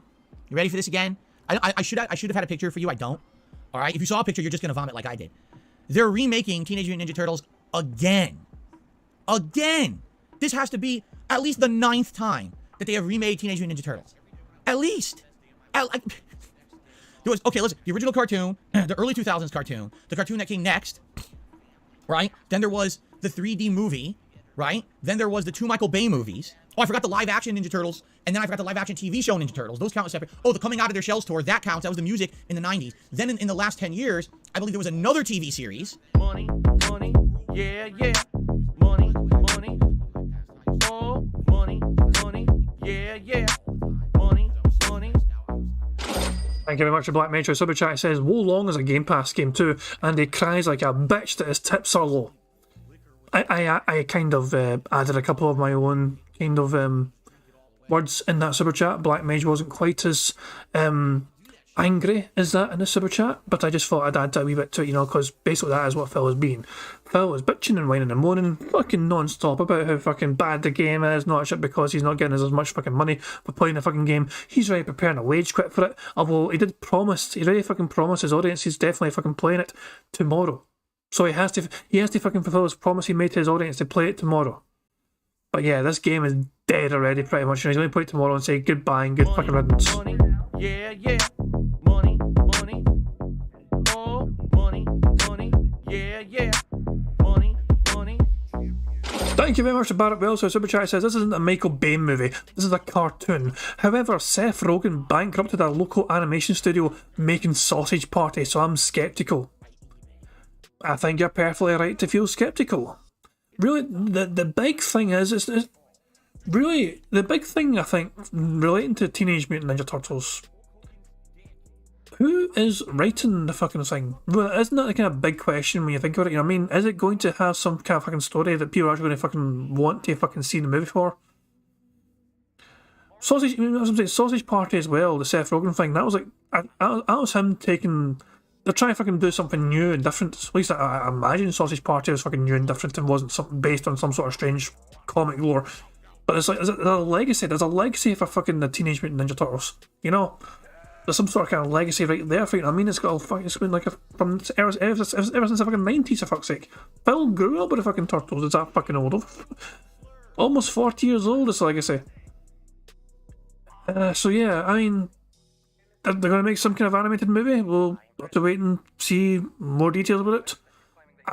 I used to like them Teenage Mutant Ninja Turtles growing up as a kid, but I've generally not paid any fucking attention to them whatsoever ever in the last 20 years, maybe 30 years. I don't fucking know. I feel like it's been like 20 years since I cared, put it that way. Damien Anderson says the new Teenage Mutant Ninja Turtles movie is a take on them being really young versus what we know. Check out a trailer. I'll check out a trailer after the bingo for sure. I didn't know about it, you know. I don't look out for it, but I mean, I'm happy to check out a trailer for sure to kind of see if it looks interesting for me anyway. But anyway, guys, if you're interested in seeing what it's like, you guys can check out a trailer too, because there's a trailer for it. That counts. That was the music in the 90s. Then in the last 10 years, I believe there was another TV series. And now there's another. So actually, I was wrong. I think they actually did the Ninja Turtles 10 fucking times now. I might actually have been undercounting when I said 9. I'm pretty sure it's 10 times now. Okay? So, Seth Rogen is making the Ninja Turtles, supposedly. They're saying it's his baby this time around. They say, oh, from what do they say? From like the endless teenager, Seth Rogen, or someone who's like stuck in his teens for the rest of his life or something like that. Okay? I mean, look who's fucking talking and wants to fucking... Look at that fucking big, massive 40-year-old child that wants to fucking play video games all fucking day. I just want to sit here and have fun. Fuck me, man. As I mean, Seth Rogen's in charge of it, but he's put it this way. Seth Rogen has had a few flops, but he's also had a few hits, so we'll fucking wait and see.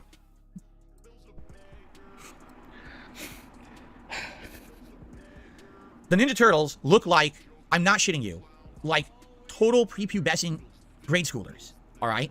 Their arms are like toothpicks. Like, my forearms are skinny. I will admit to all of you, I have skinny forearms. I've always had skinny forearms. Even when I used to lift, my forearms were always skinny. Now, luckily, this arm isn't as skinny, okay? It's a little bit... You guys may have been wondering when I was planning my thumbnail. Well, here you fucking go. Now, the big question I have for you, ladies and gentlemen. Do we go with this kind of thumbnail here, where it looks like Phil's kind of actually celebrating something, or do we go with him trying to flex but there's nothing to flex? Would you rather have this kind of thumbnail here, or would you rather have the flex fail? The flex, okay. And can we get a good... Hold on. Better. I'm not flexing here to try to show off. I'm just trying to show you, I'm not all skin and bone. All right? I will admit, this is pretty skinny, okay? The Ninja Turtle arms in this, they look like... So, that's the case. Skinny. Now, luckily, this arm... Isn't as skinny, okay? It's a little better. I'm not flexing here to try to show off. I'm just trying to show you, I'm not all skin and bone. So right there, that could be it right there. This frame right fucking here might be better. What do you think? This one? Is this the winner? Money, yeah. Money. Oh, money, yeah. Money. Thank you very much to Black Mantra Super Chat. It says Brendan O'Brien wrote the screenplay, who co-wrote the Seth Rogen movie Neighbours, which was very good in my opinion. That's a promising sign then. That's a very promising sign. Jesus, hold on. I need to save this thumbnail. Oh, give me a chance. Give me a chance to save this thumbnail. I don't know. This one, I'm not sure. I might... All right. Luckily, this arm... It's like, I feel like one of these frames would be better, you know? Hold on, which frame would be better, do you think? Look at him, he's desperately fucking... He's looking at himself, trying to see how... I love how he's looking at himself the whole time there, trying to fucking do something to his arm to make it look more impressive than it actually fucking is.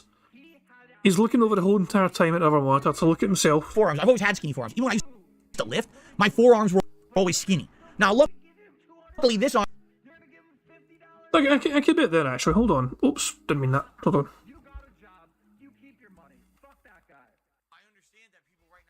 How about that? I don't know, like that. I think that one, maybe. What do you think? Yeah or nay? I was thinking this one, maybe. See, this one here, the first one, so the one I said earlier on, hold on, let me, so this one here. There you go. The arm's too fucking low. I had to include some of the fucking tips bar at the fucking bottom there. I don't know. This one here has potential. Build its whole arm in there, for fuck's sake. The little of it there is.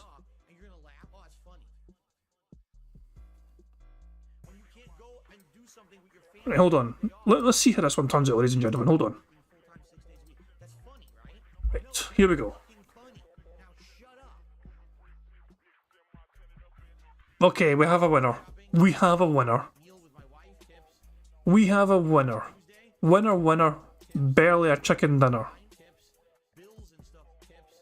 This arm isn't as skinny, okay? It's a little better. I'm not flexing here to try to show off. I'm trying to show you, I'm not all skin and bone, all right? I will admit, this is pretty skinny, okay? The Ninja Turtle arms in this, they look like stick figures.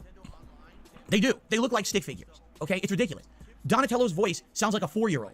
I wish I was joking with you. I'm not. It sounds like Donatello is like a small child, okay? The humor is terrible. Like the trailer, if you watch a 2-minute trailer, it's like ridiculous bad humor. They're fighting, and all of a sudden, Raphael's side bounces off the wall and stabs Donatello in the leg, and he goes, ah, ah! It's like you're watching Ace Ventura when nature calls. Remember the scene where he gets 2 arrows, one in each of his legs? He goes, ah! And then they hit his other leg. He goes, ah, ah, ah! You know, it's like mid-90s. Money, yeah, That's what they're going for. Money, oh, money, yeah, money. Thank you very much for Black Matrix Super Chat. It says, Jackie Chan is Master Splinter. I'm sold. I mean, he's the voice of Master Splinter, I imagine. It's an animated movie, isn't it? So he'll be the voice of it. But still, yeah. Like, it could be good. It could be good, yeah. I'll be interested to see Jackie Chan then. Well, I mean, I guess you kind of know what to expect in terms of, like, you know, the vocal range, I guess, or whatever. But yeah, I'm definitely interested in checking out the trailer, but yeah, it's one of those things where Phil obviously doesn't have high hopes for it whatsoever. Just going by this fucking... He seems very depressed about it straight away. His precious childhood memories are being ruined by these reboots. Ah, ah, ah! You know, it's like mid-90s. That's what they're going for here, I guess. They've recasted everyone in the show. Everyone's been redone to either be completely reimagined as a different character, or, yes, racially changed. April O'Neil is black in this. You could say whatever you want about that. If you love it, you hate it. April O'Neil is now black. I'm just stating facts. I'm not actually giving... Why bring it up, then? I mean, I'm not kidding you. I wasn't even considering that as some matter of importance whatsoever. I was like, but guys, it's not important, but just so you know, that chick's black now. Nibble on his nails. That chick's black. She's black. Fuck, Phil, calm the fuck down. It's not important. It's not a really important thing. I'm just bringing it up. Don't shoot the messenger. Phil, you were the one that decided that was a fucking message. Completely reimagined as a different character, or, yes, racially changed. April O'Neil is black in this. You could say whatever you want about that. If you love it, you hate it. April O'Neil is now black. I'm just stating facts. I'm not actually giving an opinion on it at all. Okay? They seem to have gotten a celebrity voice cast. I don't know why. They've got Jackie Chan as Splinter. I'm trying to remember, like, Rocksteady and Bebop. I think Rocksteady is John Cena, and Bebop is another celebrity, too. I can't remember who. Bebop is a celebrity. It's all celebrity voice acting for this thing. The art style looks like Enter the Spider-Verse. Remember that movie from a few years ago that was critically acclaimed? Everyone saw it, loved it. So it looks just like that. Okay, it's choppy. They purposely lowered the frame rate to look like stop motion when it's not stop motion. Okay, so I watched the 2 minutes of the trailer, and by the time I'm done, I'm just like, listen. The thing is, I've liked things Seth Rogen has done. I've found some of the things he's done to be entertaining, and some not. For example, that Pineapple Express movie. I don't think maybe I laughed. Hold on, ladies and gentlemen. We have something we need to analyse. The things he's done to be entertaining. That's right. I said analyse. I didn't butcher that word. And some. What is this? Oh, it's a home screen. It's just a home screen. Okay. I was wondering what it was, but it's just clearly just a fucking home screen. So yeah, nothing worth to get excited about. Nothing interesting there. And I can't even zoom in because it won't fucking show clearly. Yeah. There we go. Nothing to see here. Some not. For example, that Pineapple Express movie. I don't think. Maybe I laughed once. Maybe I was just in a bad mood. I didn't like that movie at all. I thought it was not funny at all. But there's other things he's done that I actually did find funny. Okay? So it's kind of hit or miss for me with Seth Rogen. This does not look very good to me. In my opinion, this looks really bad. Like, it looks like, let's take a franchise, again, that's been redone 10 times, and let's try to make it something that it's not. You know, these aren't even teenage Ninja Turtles. They don't look teen. They look like maybe they're 13, right? If you're 13, newsflash, you shouldn't be out there fighting with fucking ninja weapons. You're a child. It's just, it makes me scratch my head. I'm like, what is this? Why are they children fighting? What is happening? Why are we doing this again? Why do we have to take an established thing and change it completely into being something that it's different for the sake of changing it to say it's my own thing? This is a thing now, right? We just talked about Velma. Take an established piece of pop culture. Is he complaining about children fighting? The thing is called Teenage Mutant Ninja Turtles.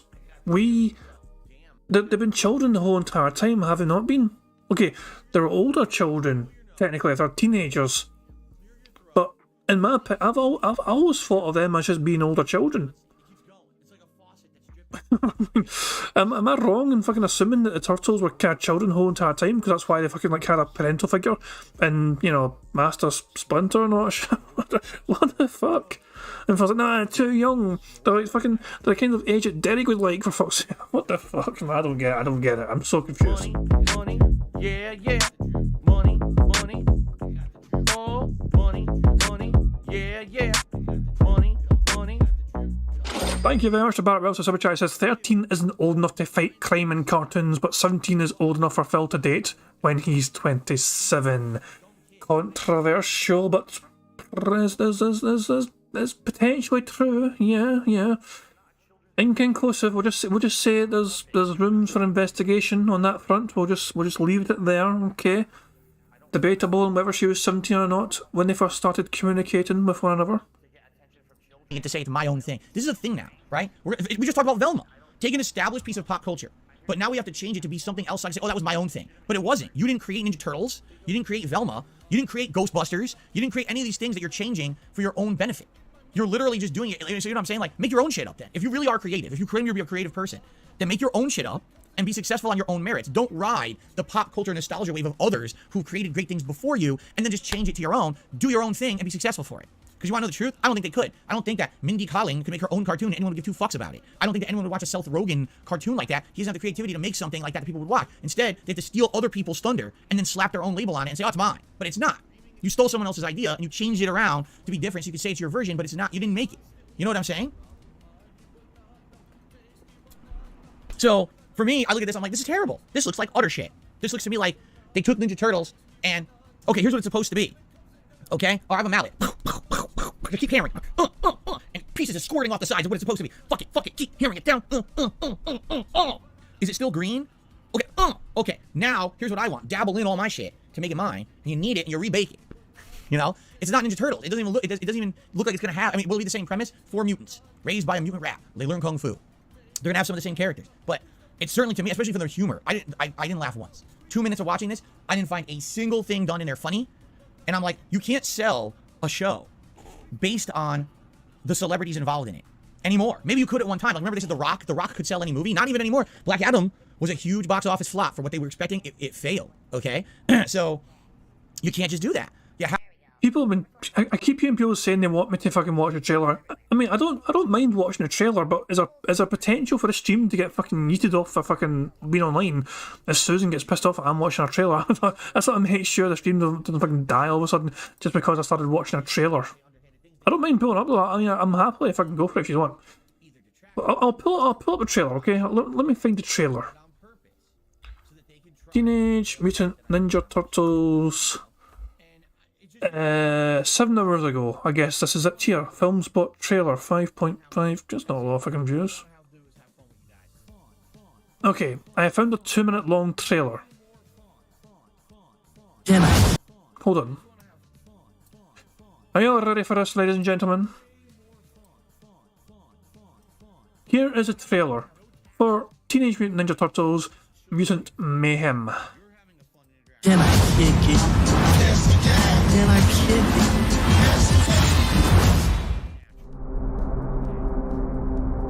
it? Oh, it's a Nickelodeon movie. Okay, I can understand why Phil's worried it's going to be fucking too catered for kids.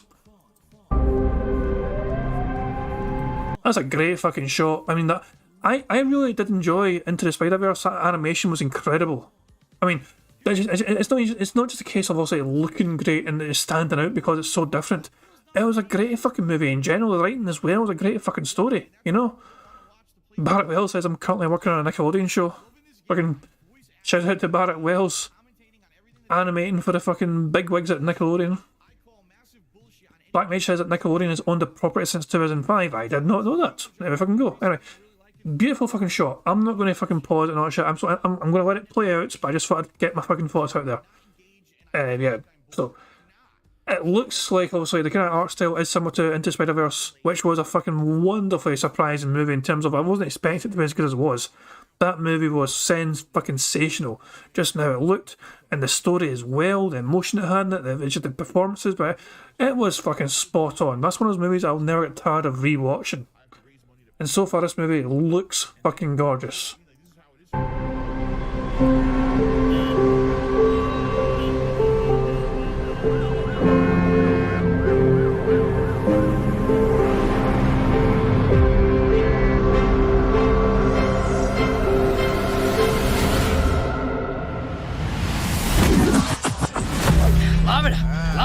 Stay still. Stay still. Now! Oh! Let's try that again, but with ninja stars. Hey, why did we pick a fruit shaped exactly like my head? Just stop talking. You're ruining my concentration. You're fine. Chill. He's gonna die. Wait, did you hear that? What was that? Well, nothing we can do. You guys want to grab pizza? Can I kick it? Can I kick it? Can I kick it? Can I kick it? What the heck are those things? They look like little Shreks to me. Can I kick it? Can I kick it? Oh, we've prepared our whole lives for this. Can I kick it?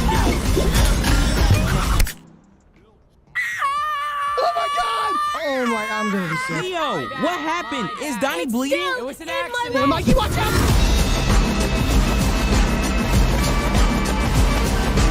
So, you were baby turtles who made contact with mystery goo. Well, we prefer the term ooze, but yeah. It's like more like, it's just nicer. It rolls off the tongue better, yeah. Ooze. It's nice, right? It's ooze.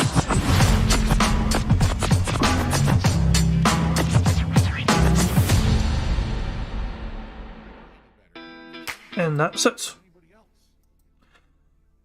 My initial thoughts, there's potential there, I guess. I mean, the art style, I don't know, to me, it's like, obviously it's got a similar kind of art style to Into the Spider-Verse, you know what I mean? That's the only thing I can compare it to, because obviously how it kind of looks. But this one felt wasn't as polished. I don't know. This one has potential to be interesting, you know. I like the kind of direction as well. It's like they're a bunch of fucking high schools essentially. They're fucking still just like growing up essentially, growing into the heroes they could fucking become. So it could be some sort of interesting, almost like a fucking origin story. If you think it's might be going that kind of route where it's like some sort of kind of strange, reimagined origin story of sorts. There's potential there. Phil is like, it's not. No, I don't like it straight away. It's just, I don't know.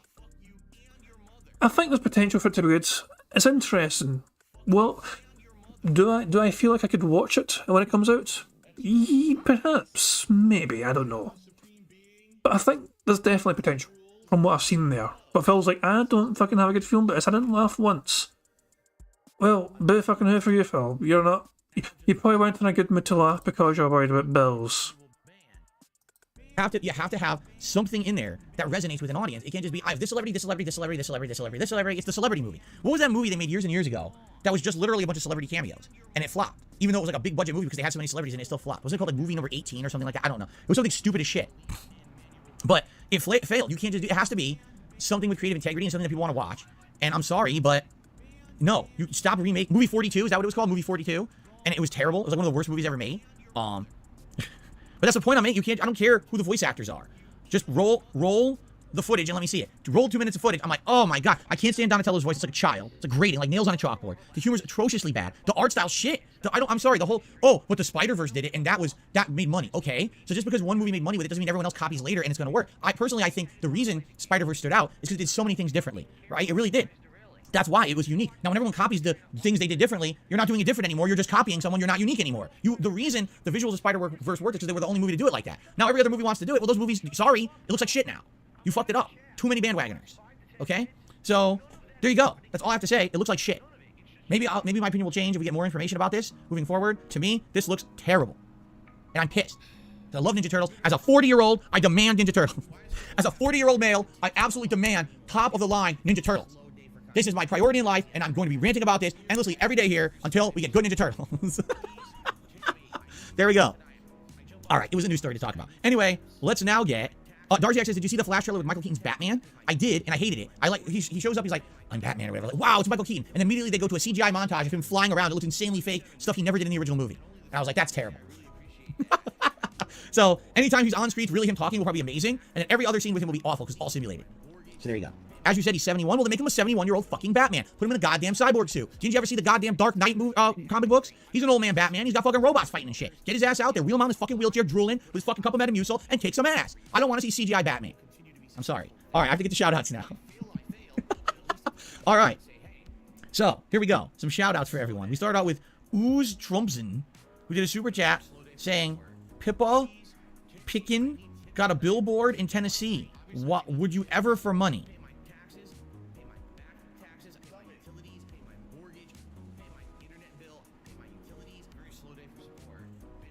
Thanks for the super chat. I don't know what that meant. Bloomkit did a super chat. He says, I'm a fan, don't mind you, but understand people watch streamers to relax. Hearing about financial problems turns people off. I agree with you.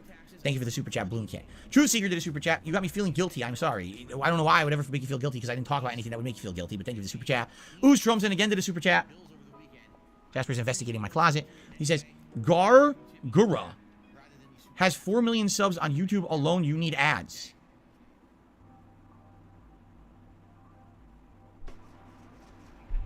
Thanks for the super chat. I still don't know what you're saying. I feel like there's a translator or something that will explain what he's saying. So, Trumpson? What the I don't know what the hell that means, but that's a guy's name. Orcs or Dorks re-upped his membership for 21 months, says Phil's arms are thicker than low-tier God's legs, laughing out loud. That's absolutely terrible for you to say that. I don't believe that, because if his legs were actually skinnier than my arms, I thought they would support body weight. They would snap. It would be like Joker with brittle bone syndrome, you know, in Mass Effect. I don't think so. Jasper, did you? I think he just jumped in a bag in my closet. Hold on a second. I think he really did. Okay.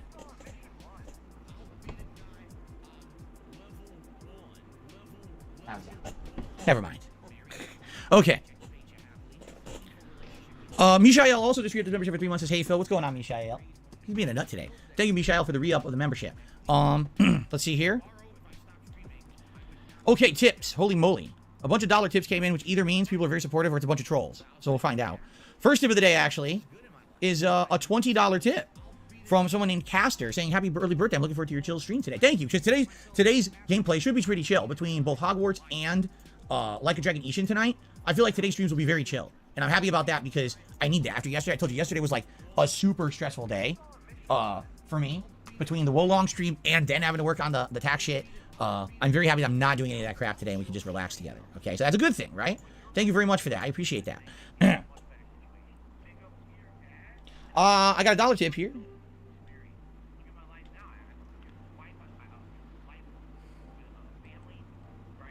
Oh, it's a troll. I told you a lot of these dollar tips would be trolls. So I just gotta go through them and see. I hope some of them are legit. It's just these trolls they know the minimum tip's $1. So yeah, so here we go again. So okay, keep going. Okay, this is a $3 tip. Usually you wouldn't get a $3 troll tip. This one is from Lady Charisma. This reminds me of the GTA clone boom of the mid-2000s. Why would I play a true crime when San Andreas is out? The Souls-like type of games needs to be its own Saints Row clones that brings its own fun spin on it. I think they're trying that. Don't get me wrong. I think they are trying that with Wolong. The problem is I just don't feel like it succeeds. I feel like it's trying hard and it's failing because, especially that graphic problem. Like, can you imagine? This is a game. It's designed around pinpoint accurate parrying to succeed in these boss fights. And then what happens? The frame rate dips. Now I can't parry anymore. Like, what? Like, the one thing you need to work isn't working. You know what I mean? That's an epic fail in my opinion. But I think they are trying to differentiate. They've got armor pieces that you can upgrade, weapons you can upgrade. Neither of that was in Sekiro. There's magic. That wasn't really in Sekiro. Okay. But for me, like I said, I just have a lot of problems with the things that are shortcomings in the game. Okay. So I'm gonna keep going, ignoring the trolling. What about this here? Oh, let's see here.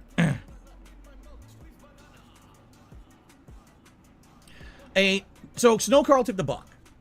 All right, and he says the following: why do you think it is that supporters get harassed? Because in particular, a lot of the supporters, he's not calling anyone out, but he's saying he knows, especially him and other supporters, aren't necessarily, they're not coming in here dropping hundreds of thousands of bucks a month.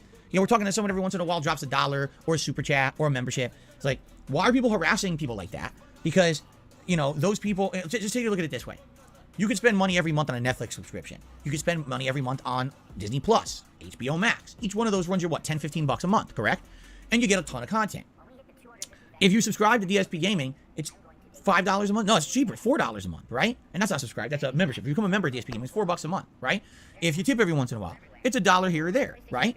And basically what you're saying is, listen, Phil provides a ton of what I find to be entertaining content.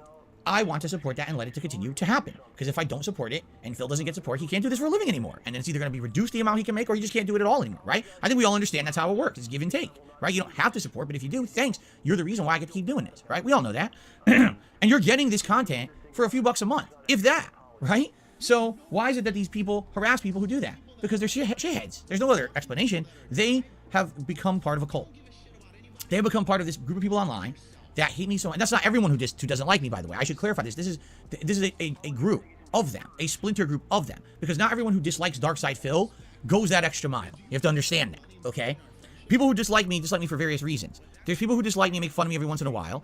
There's people who dislike me and will watch a hateful meme or a video and then move on. And then there's people who literally hate watch every piece of content I ever put out, micro-analyze it for every piece of negativity they possibly can, misrepresent everything that I ever said or did to make me look like a villain, and then on top of that, go the extra mile, because if they can't get me canceled off the internet, they've now got to move on to the periphery. And that includes people who watch, people who support, people who are my moderators, people who are my family members, people who are my friends, people who at any moment in my life I've had an involvement with. Since they can't get rid of me, they gotta hurt everyone else around me. Does it really make any logical sense? No. Does it make any emotional sense? No. What happens when people do things that don't make any logical or emotional sense? What do you call that? Someone who just does stuff randomly, no sense to it whatsoever. What would you call that person? The problem is, there's been an entire cultish group of these people on the internet.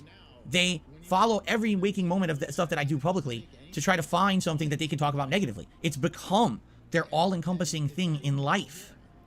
That's not healthy. That is disturbing. They do need someone to step in and say, stop this. Jesus fucking Christ, Phil. This guy's fucking delusional.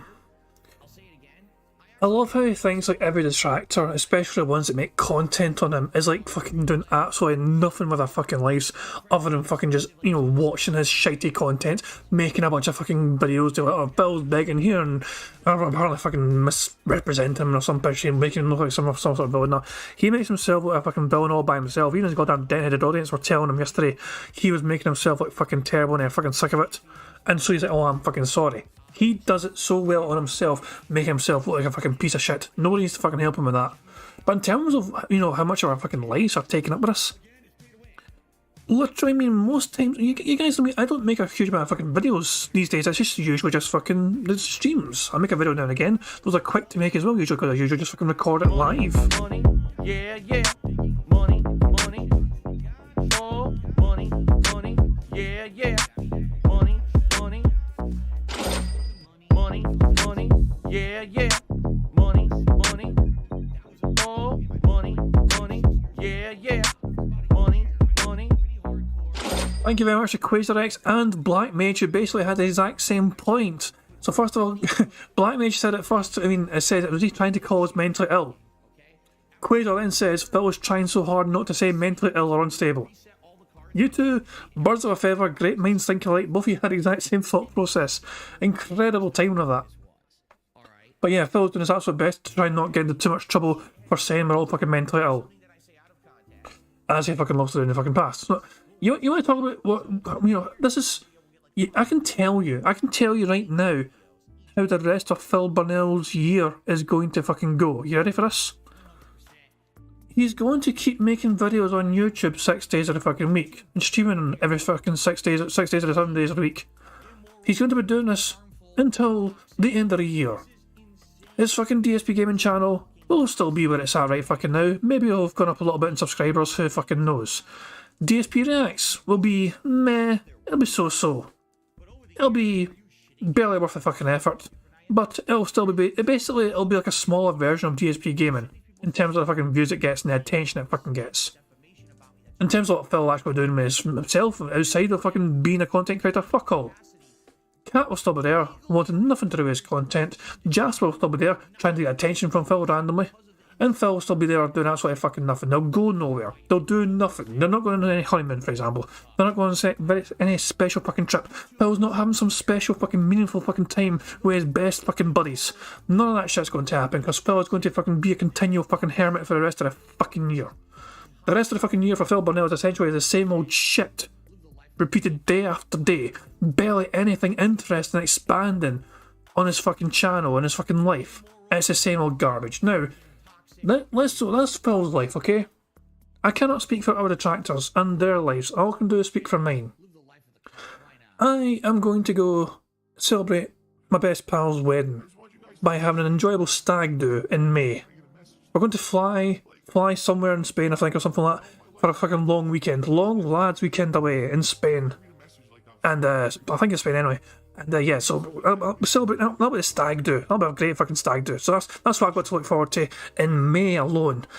In September, me and my fiancée, we're going to go on a great wee holiday somewhere. We're thinking maybe Greece or something. I think it's Greece we're going to go to. But yeah, we're going to go to fucking Greece as well, you know what I mean? We want a wee holiday and we're going to go to Greece. Fucking holiday, so we're looking forward to that as well. So yeah, so I'm planning 2 trips this year already, okay? That alone, you know.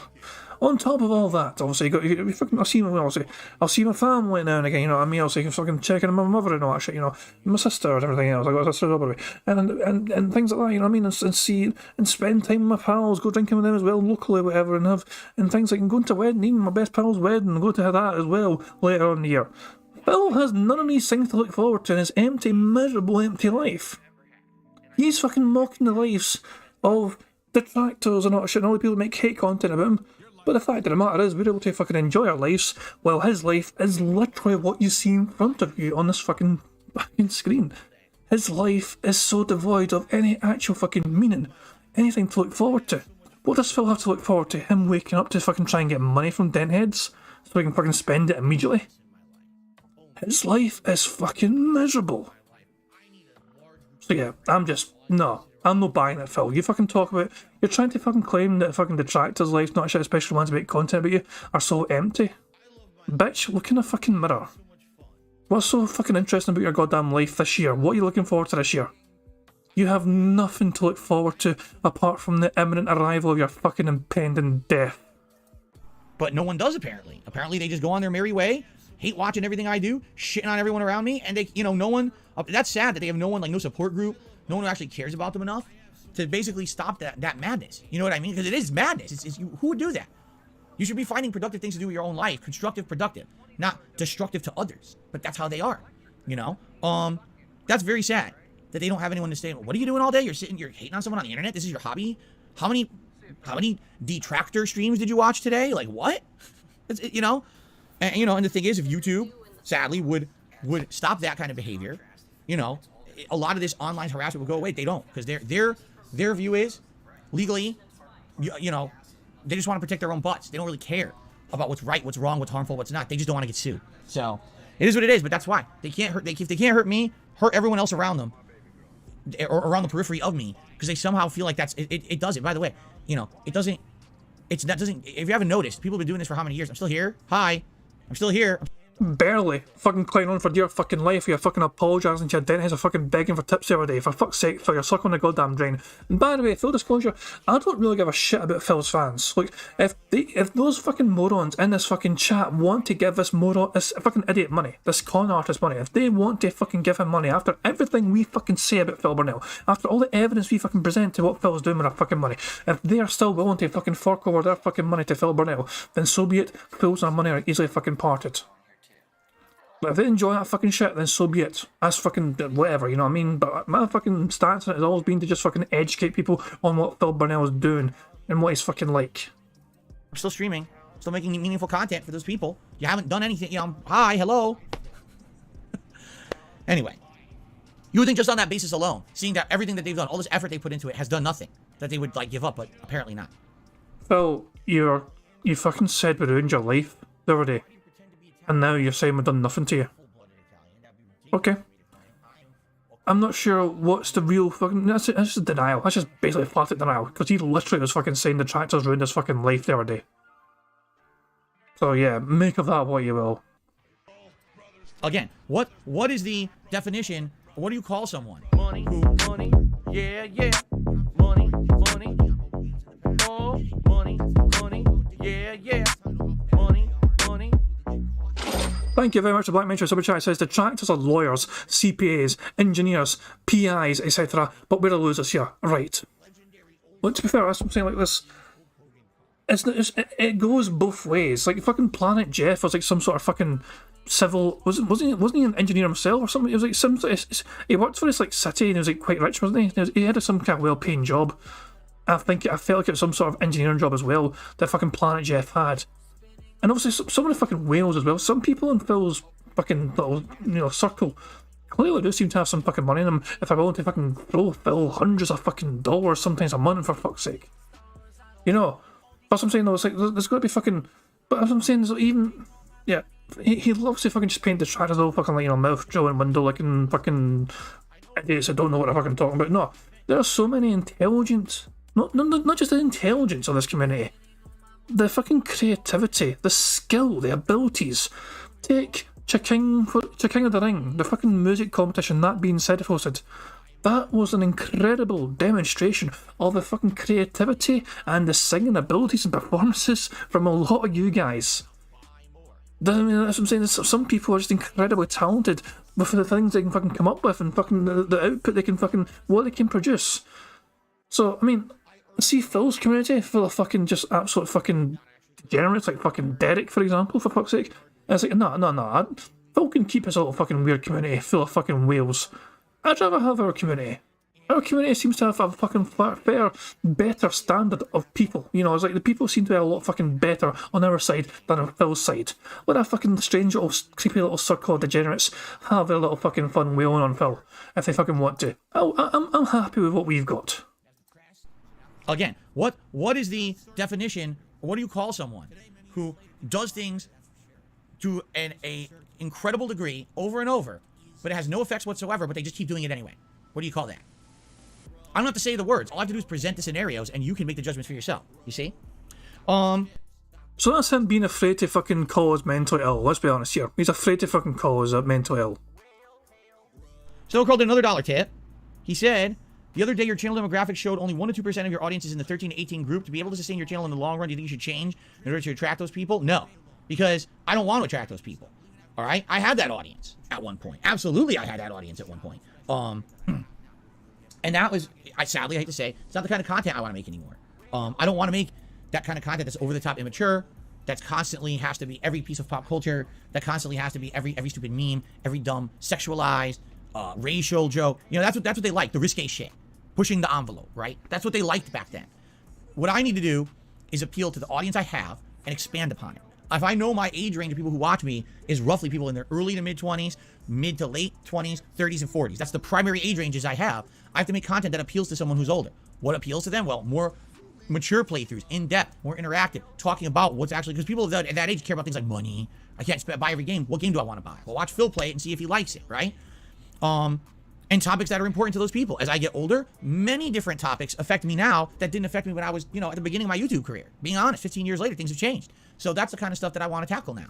And as I get older, things might change, and it's even more. Like I said, I know for a fact the older I get, there'll be other things that I'll finally tackle that I've kind of avoided up to this point. But that's what it's about. It's about you seeing your audience for who they are and saying, hey, let's make sure I'm making the content that audience wants. I have no aspirations to become a ginormous person, a ginormous popular person on the internet. I never did. I never intended that back in the day to begin with,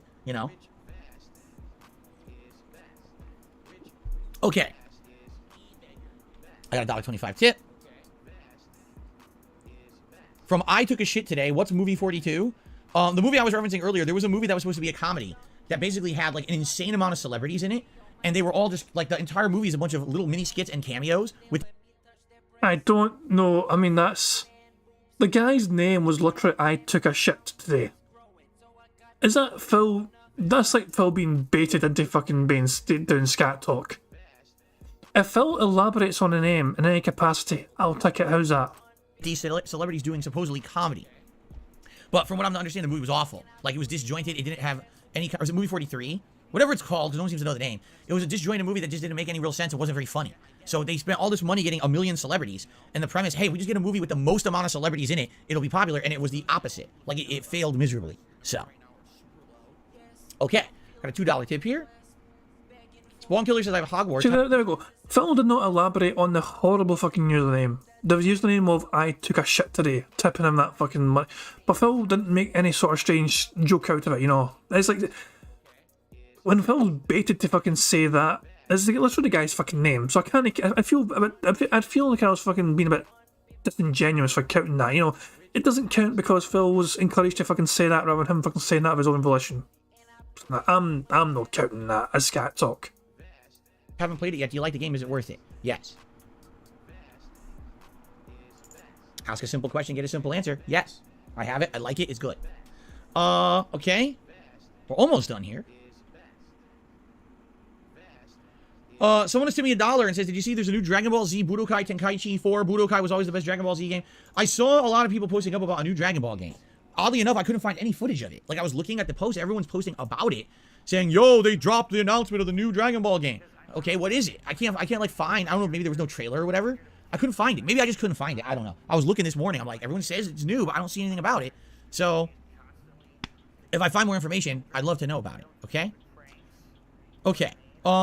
Jade says, what's up? What's going on, Jade? Good to see you. So, guys, we're about to end the show. Unless there's a few burning questions you guys would like to ask me quickly. Okay? Then please toss it my way and let me know. Quickly. Because we do have to get to the game. I also have to use the restroom quick.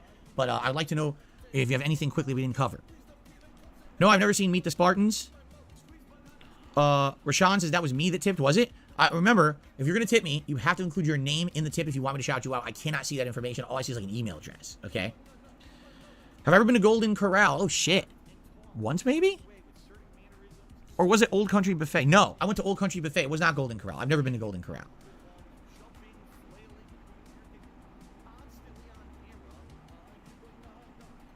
Favorite brand of beef jerky? I haven't had a lot.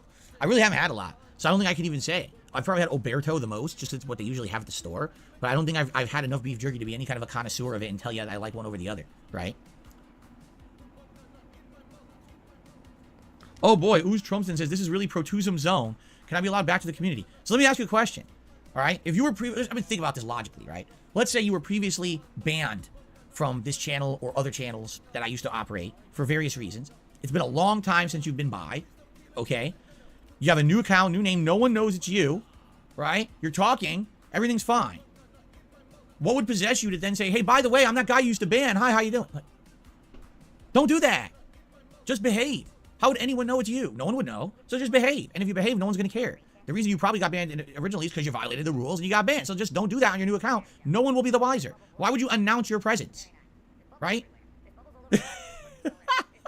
I did, like... This would be like, so you're banned from a bar because you used to go to this bar all the time and used to be a drunken, rowdy person who couldn't hold your liquor. You got thrown out and personally banned. So you came into the bar dressed completely differently, looking differently. You're there for an hour enjoying your drink. Then all of a sudden you jump on the bar. You go, hey, everyone, guess who's back? It's me. And then you immediately get banned again. Like, why would you do that? Stop it. Ridiculous. Anyway, all right. I'm not going to throw you out. Just behave. And if you misbehave, you're going to get banned again. I mean, it's a pretty simple premise. You know? Okay. All right, guys. Are we good now?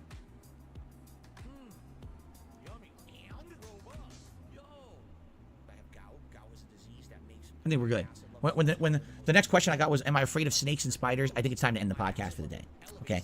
All right, guys. A lot of topics covered today. Thank you for listening. Guess what we didn't talk about? My birthday bash, which is what I said we were going to talk about. We didn't talk about it. So I guess tomorrow morning on the podcast, we'll talk about my birthday bash. We'll try to plan it out. Okay. We did zero talk of it. Zero. Not even mentioning it. Okay. So let's end the show. Thank you for watching. And I wish you all the luck of the eye. And I'm going to skip that. Well, actually, if I can get it one very short. That was very short, that one. Okay. So let's quickly set up, and I am going to take a brief break to use the restroom before we begin with Hogwarts today.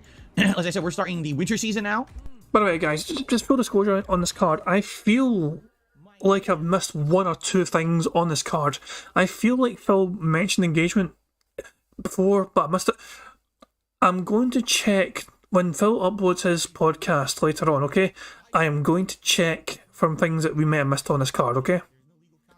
Thankfully, the 4 to 5 things that are left are words anyway for Phil to have said, so I can easily check just by, searching the fucking transcript of Phil's podcast to see if he said any of these fucking things that we might have missed.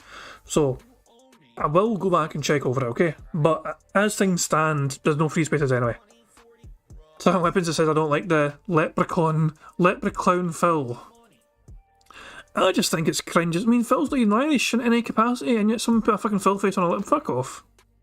Which is, it's similar to all the other seasons. Essentially, it's the same kind of deal where there's going to be new side quests opening up with character involvement and narrative. There's also going to be the main quest opening up with things that you need to do to qualify to advance the main quest. So we're going to do that today. And like I told you guys, I don't know why my camera shrunk. Like I told you guys, we're pretty much at this point going to hold off on a lot of the side content stuff that's not story-based.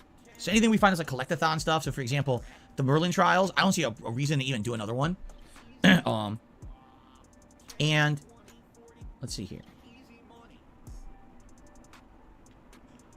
Oops. Yeah, we've got yeah, so we've got that stuff that we're probably not going to do, the Merlin trials. We're probably not going to be doing any of the Fantastic Beast stuff, although there is a mission I think we have to do to unlock beast breeding, but I don't really care about beast breeding at this point. It's a necessary thing. You just got to go through the tutorial for it or whatever, and then it's done. We're going to be focusing more on the narrative-based stuff to move the game. I do want to try to beat this game. Obviously, I can't beat it this week. I want to try to beat it maybe next week if possible, because I definitely want to get it done so we can start something newer sooner. Okay? So, oh, by the way, it's Slytherin time, which means we have to go green. There's the green background. The green's all right, but definitely, if you look at the red, you look at the blue, look at the purple, right? Then you go green. It's one of the weaker colors, I would say. It's funny because it looks very, very green on camera. Like here in person, it looks very green. But apparently this camera, for some reason, doesn't pick green up that well. I don't know. All right, anyway, I'm going to take a brief break to use the restroom. I'll be back in just a couple minutes. I'm not going to monetize you. I'm not going to run an ad here. I'm just going to go use the restroom, and I'm going to come right back, and we're going to start with Hogwarts. I guarantee you we'll lose 100 viewers. I'm serious. I think we'll probably lose about 100 viewers here. Fine. For those who want to stick around and chill with me, thank you for that. I'll be right back to see you in a second, and we jump in, all right? All right, I'll be right back. And as usual, Phil's going away to lose, so I'm going to fast forward. Spam the right arrow button until he gets back. Still away. Fuck me. He is gone a while. Here we go. He's back. You can watch him come back here, hold on. You guys enjoy him coming back. Now, will Phil waddle into frame and then waddle back out of frame? Oh, he just threw himself right in the chair.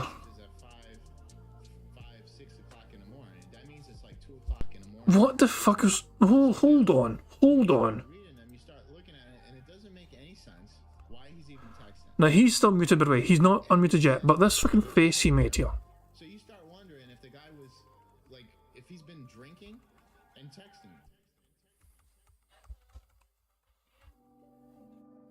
in pain. He is actually in pain, it looks like. The fuck's wrong with him, man? What the hell is wrong with him, man? Is he going to explain what the fuck he made that face for? Alrighty, everybody. Are you ready? You guys ready to get started? With our Hogwarts Legacy progress? See how much we can do today. Like I said, if we're really just focusing on story and meaningful side stories, not collectathon stuff, I feel like we're going to have a lot more progress than previous streams. I hope so, because like I said, we definitely got to beat this sooner rather than later at this point. You know, we're really gearing or aiming towards completion in the next 2 weeks or so. So that way we can have this done by the time that we got newer games coming out later on in the month. So. How grindy is the game? At first, see, here's the thing. It depends on your definition of grindy. The game has a tremendous amount of things to do. Finally, Phil said, here's the thing. Finally, he said it the way I fucking want him to fucking say it. He said, here's the thing. He's been saying the thing is all goddamn stream long, instead of saying, here's the thing. He's been doing that, so finally. But at first, when you start playing the game, there's so much to do. It's very immersive, and you feel like, wow, no matter where I go or what I do, there's a million things I could be doing. It's fun. Now that we're like 30-some hours in, and you realize what things actually are valuable to your playthrough and what aren't, now you're kind of like, all right, a lot of this stuff is grindy. Like, there's no way I would fly around doing all the Merlin trial challenges, because all it does is increase your inventory space, which I don't really care about. It's not that big of a concern for me. Okay. You guys ready?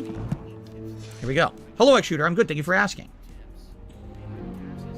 Oh, there's none of that. Hank Hill says, for me, grinding is staying in the same area, killing stuff repetitively to level up. No, there's none of that. There's literally none of that. You don't have to do that. Okay. Hello, everyone. Welcome. And that is going to the end of DSP Bingo. He is now recording for YouTube. We got a final snort right at the end before he fucking ended. So we had 13 snorts and 4 burps. No free spaces there, sadly. We were 4 away from a full house. You know, well, at most 4. I will check the podcast when Phil uploads it and see if he said... I don't think he said engagement. He might have said engagement. But I'm pretty certain he didn't say shocked. Well, I think he didn't say shocked. Put it this way, I'll check tomorrow. But I don't think I missed any of these things. I'm pretty certain he said no exaggeration. It didn't say it at all, so yeah. But still would have been short anyway, sadly, of a full house. I'm going to wrap things up there, guys. Thank you very much for joining. Let's refresh very quickly to see what Phil's doing. How's Phil doing now? Oh, it's a unicorn. 75 buckaroos for Phil Burnell. Fucking hooray for him. I'm going to wrap things up there, guys. Thank you very much for joining me. I do appreciate it. I do hope you all enjoy the rest of your Monday, how you wish to spend it. And I will be back tomorrow with some more DSP Bingo shenanigans and content and fun and all that jazz. But until then, I do hope you enjoy the rest of your Monday, and I'll catch you all tomorrow with some more Bingo. But thank you very much for keeping me right in the chat and all the contributions and all that stuff. And I will see you all later. Peace out. On September 14th, a pre-authorized payment of $16.51 from PayPal.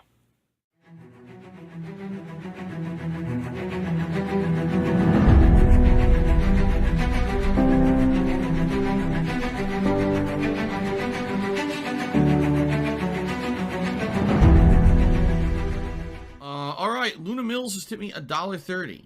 It says, I'm back. What's your favorite type of shower?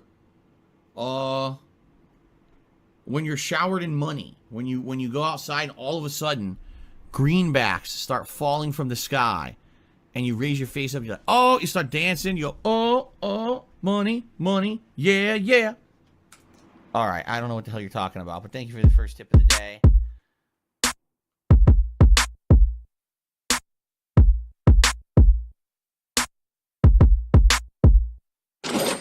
Money, money, yeah, yeah.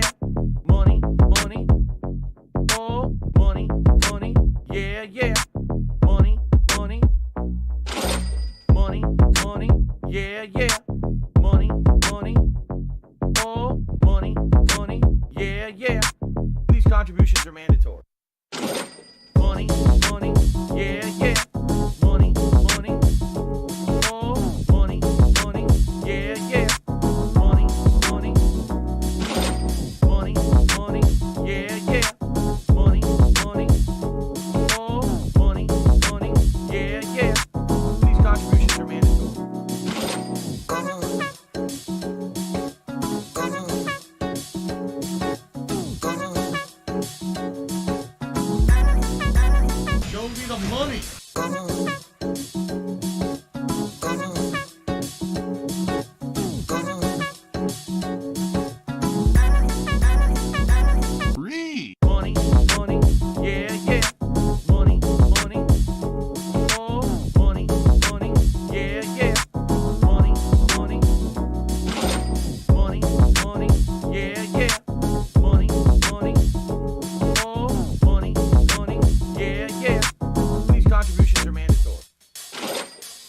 and it's gone. Just gone like that. In an instant. Fucking gone.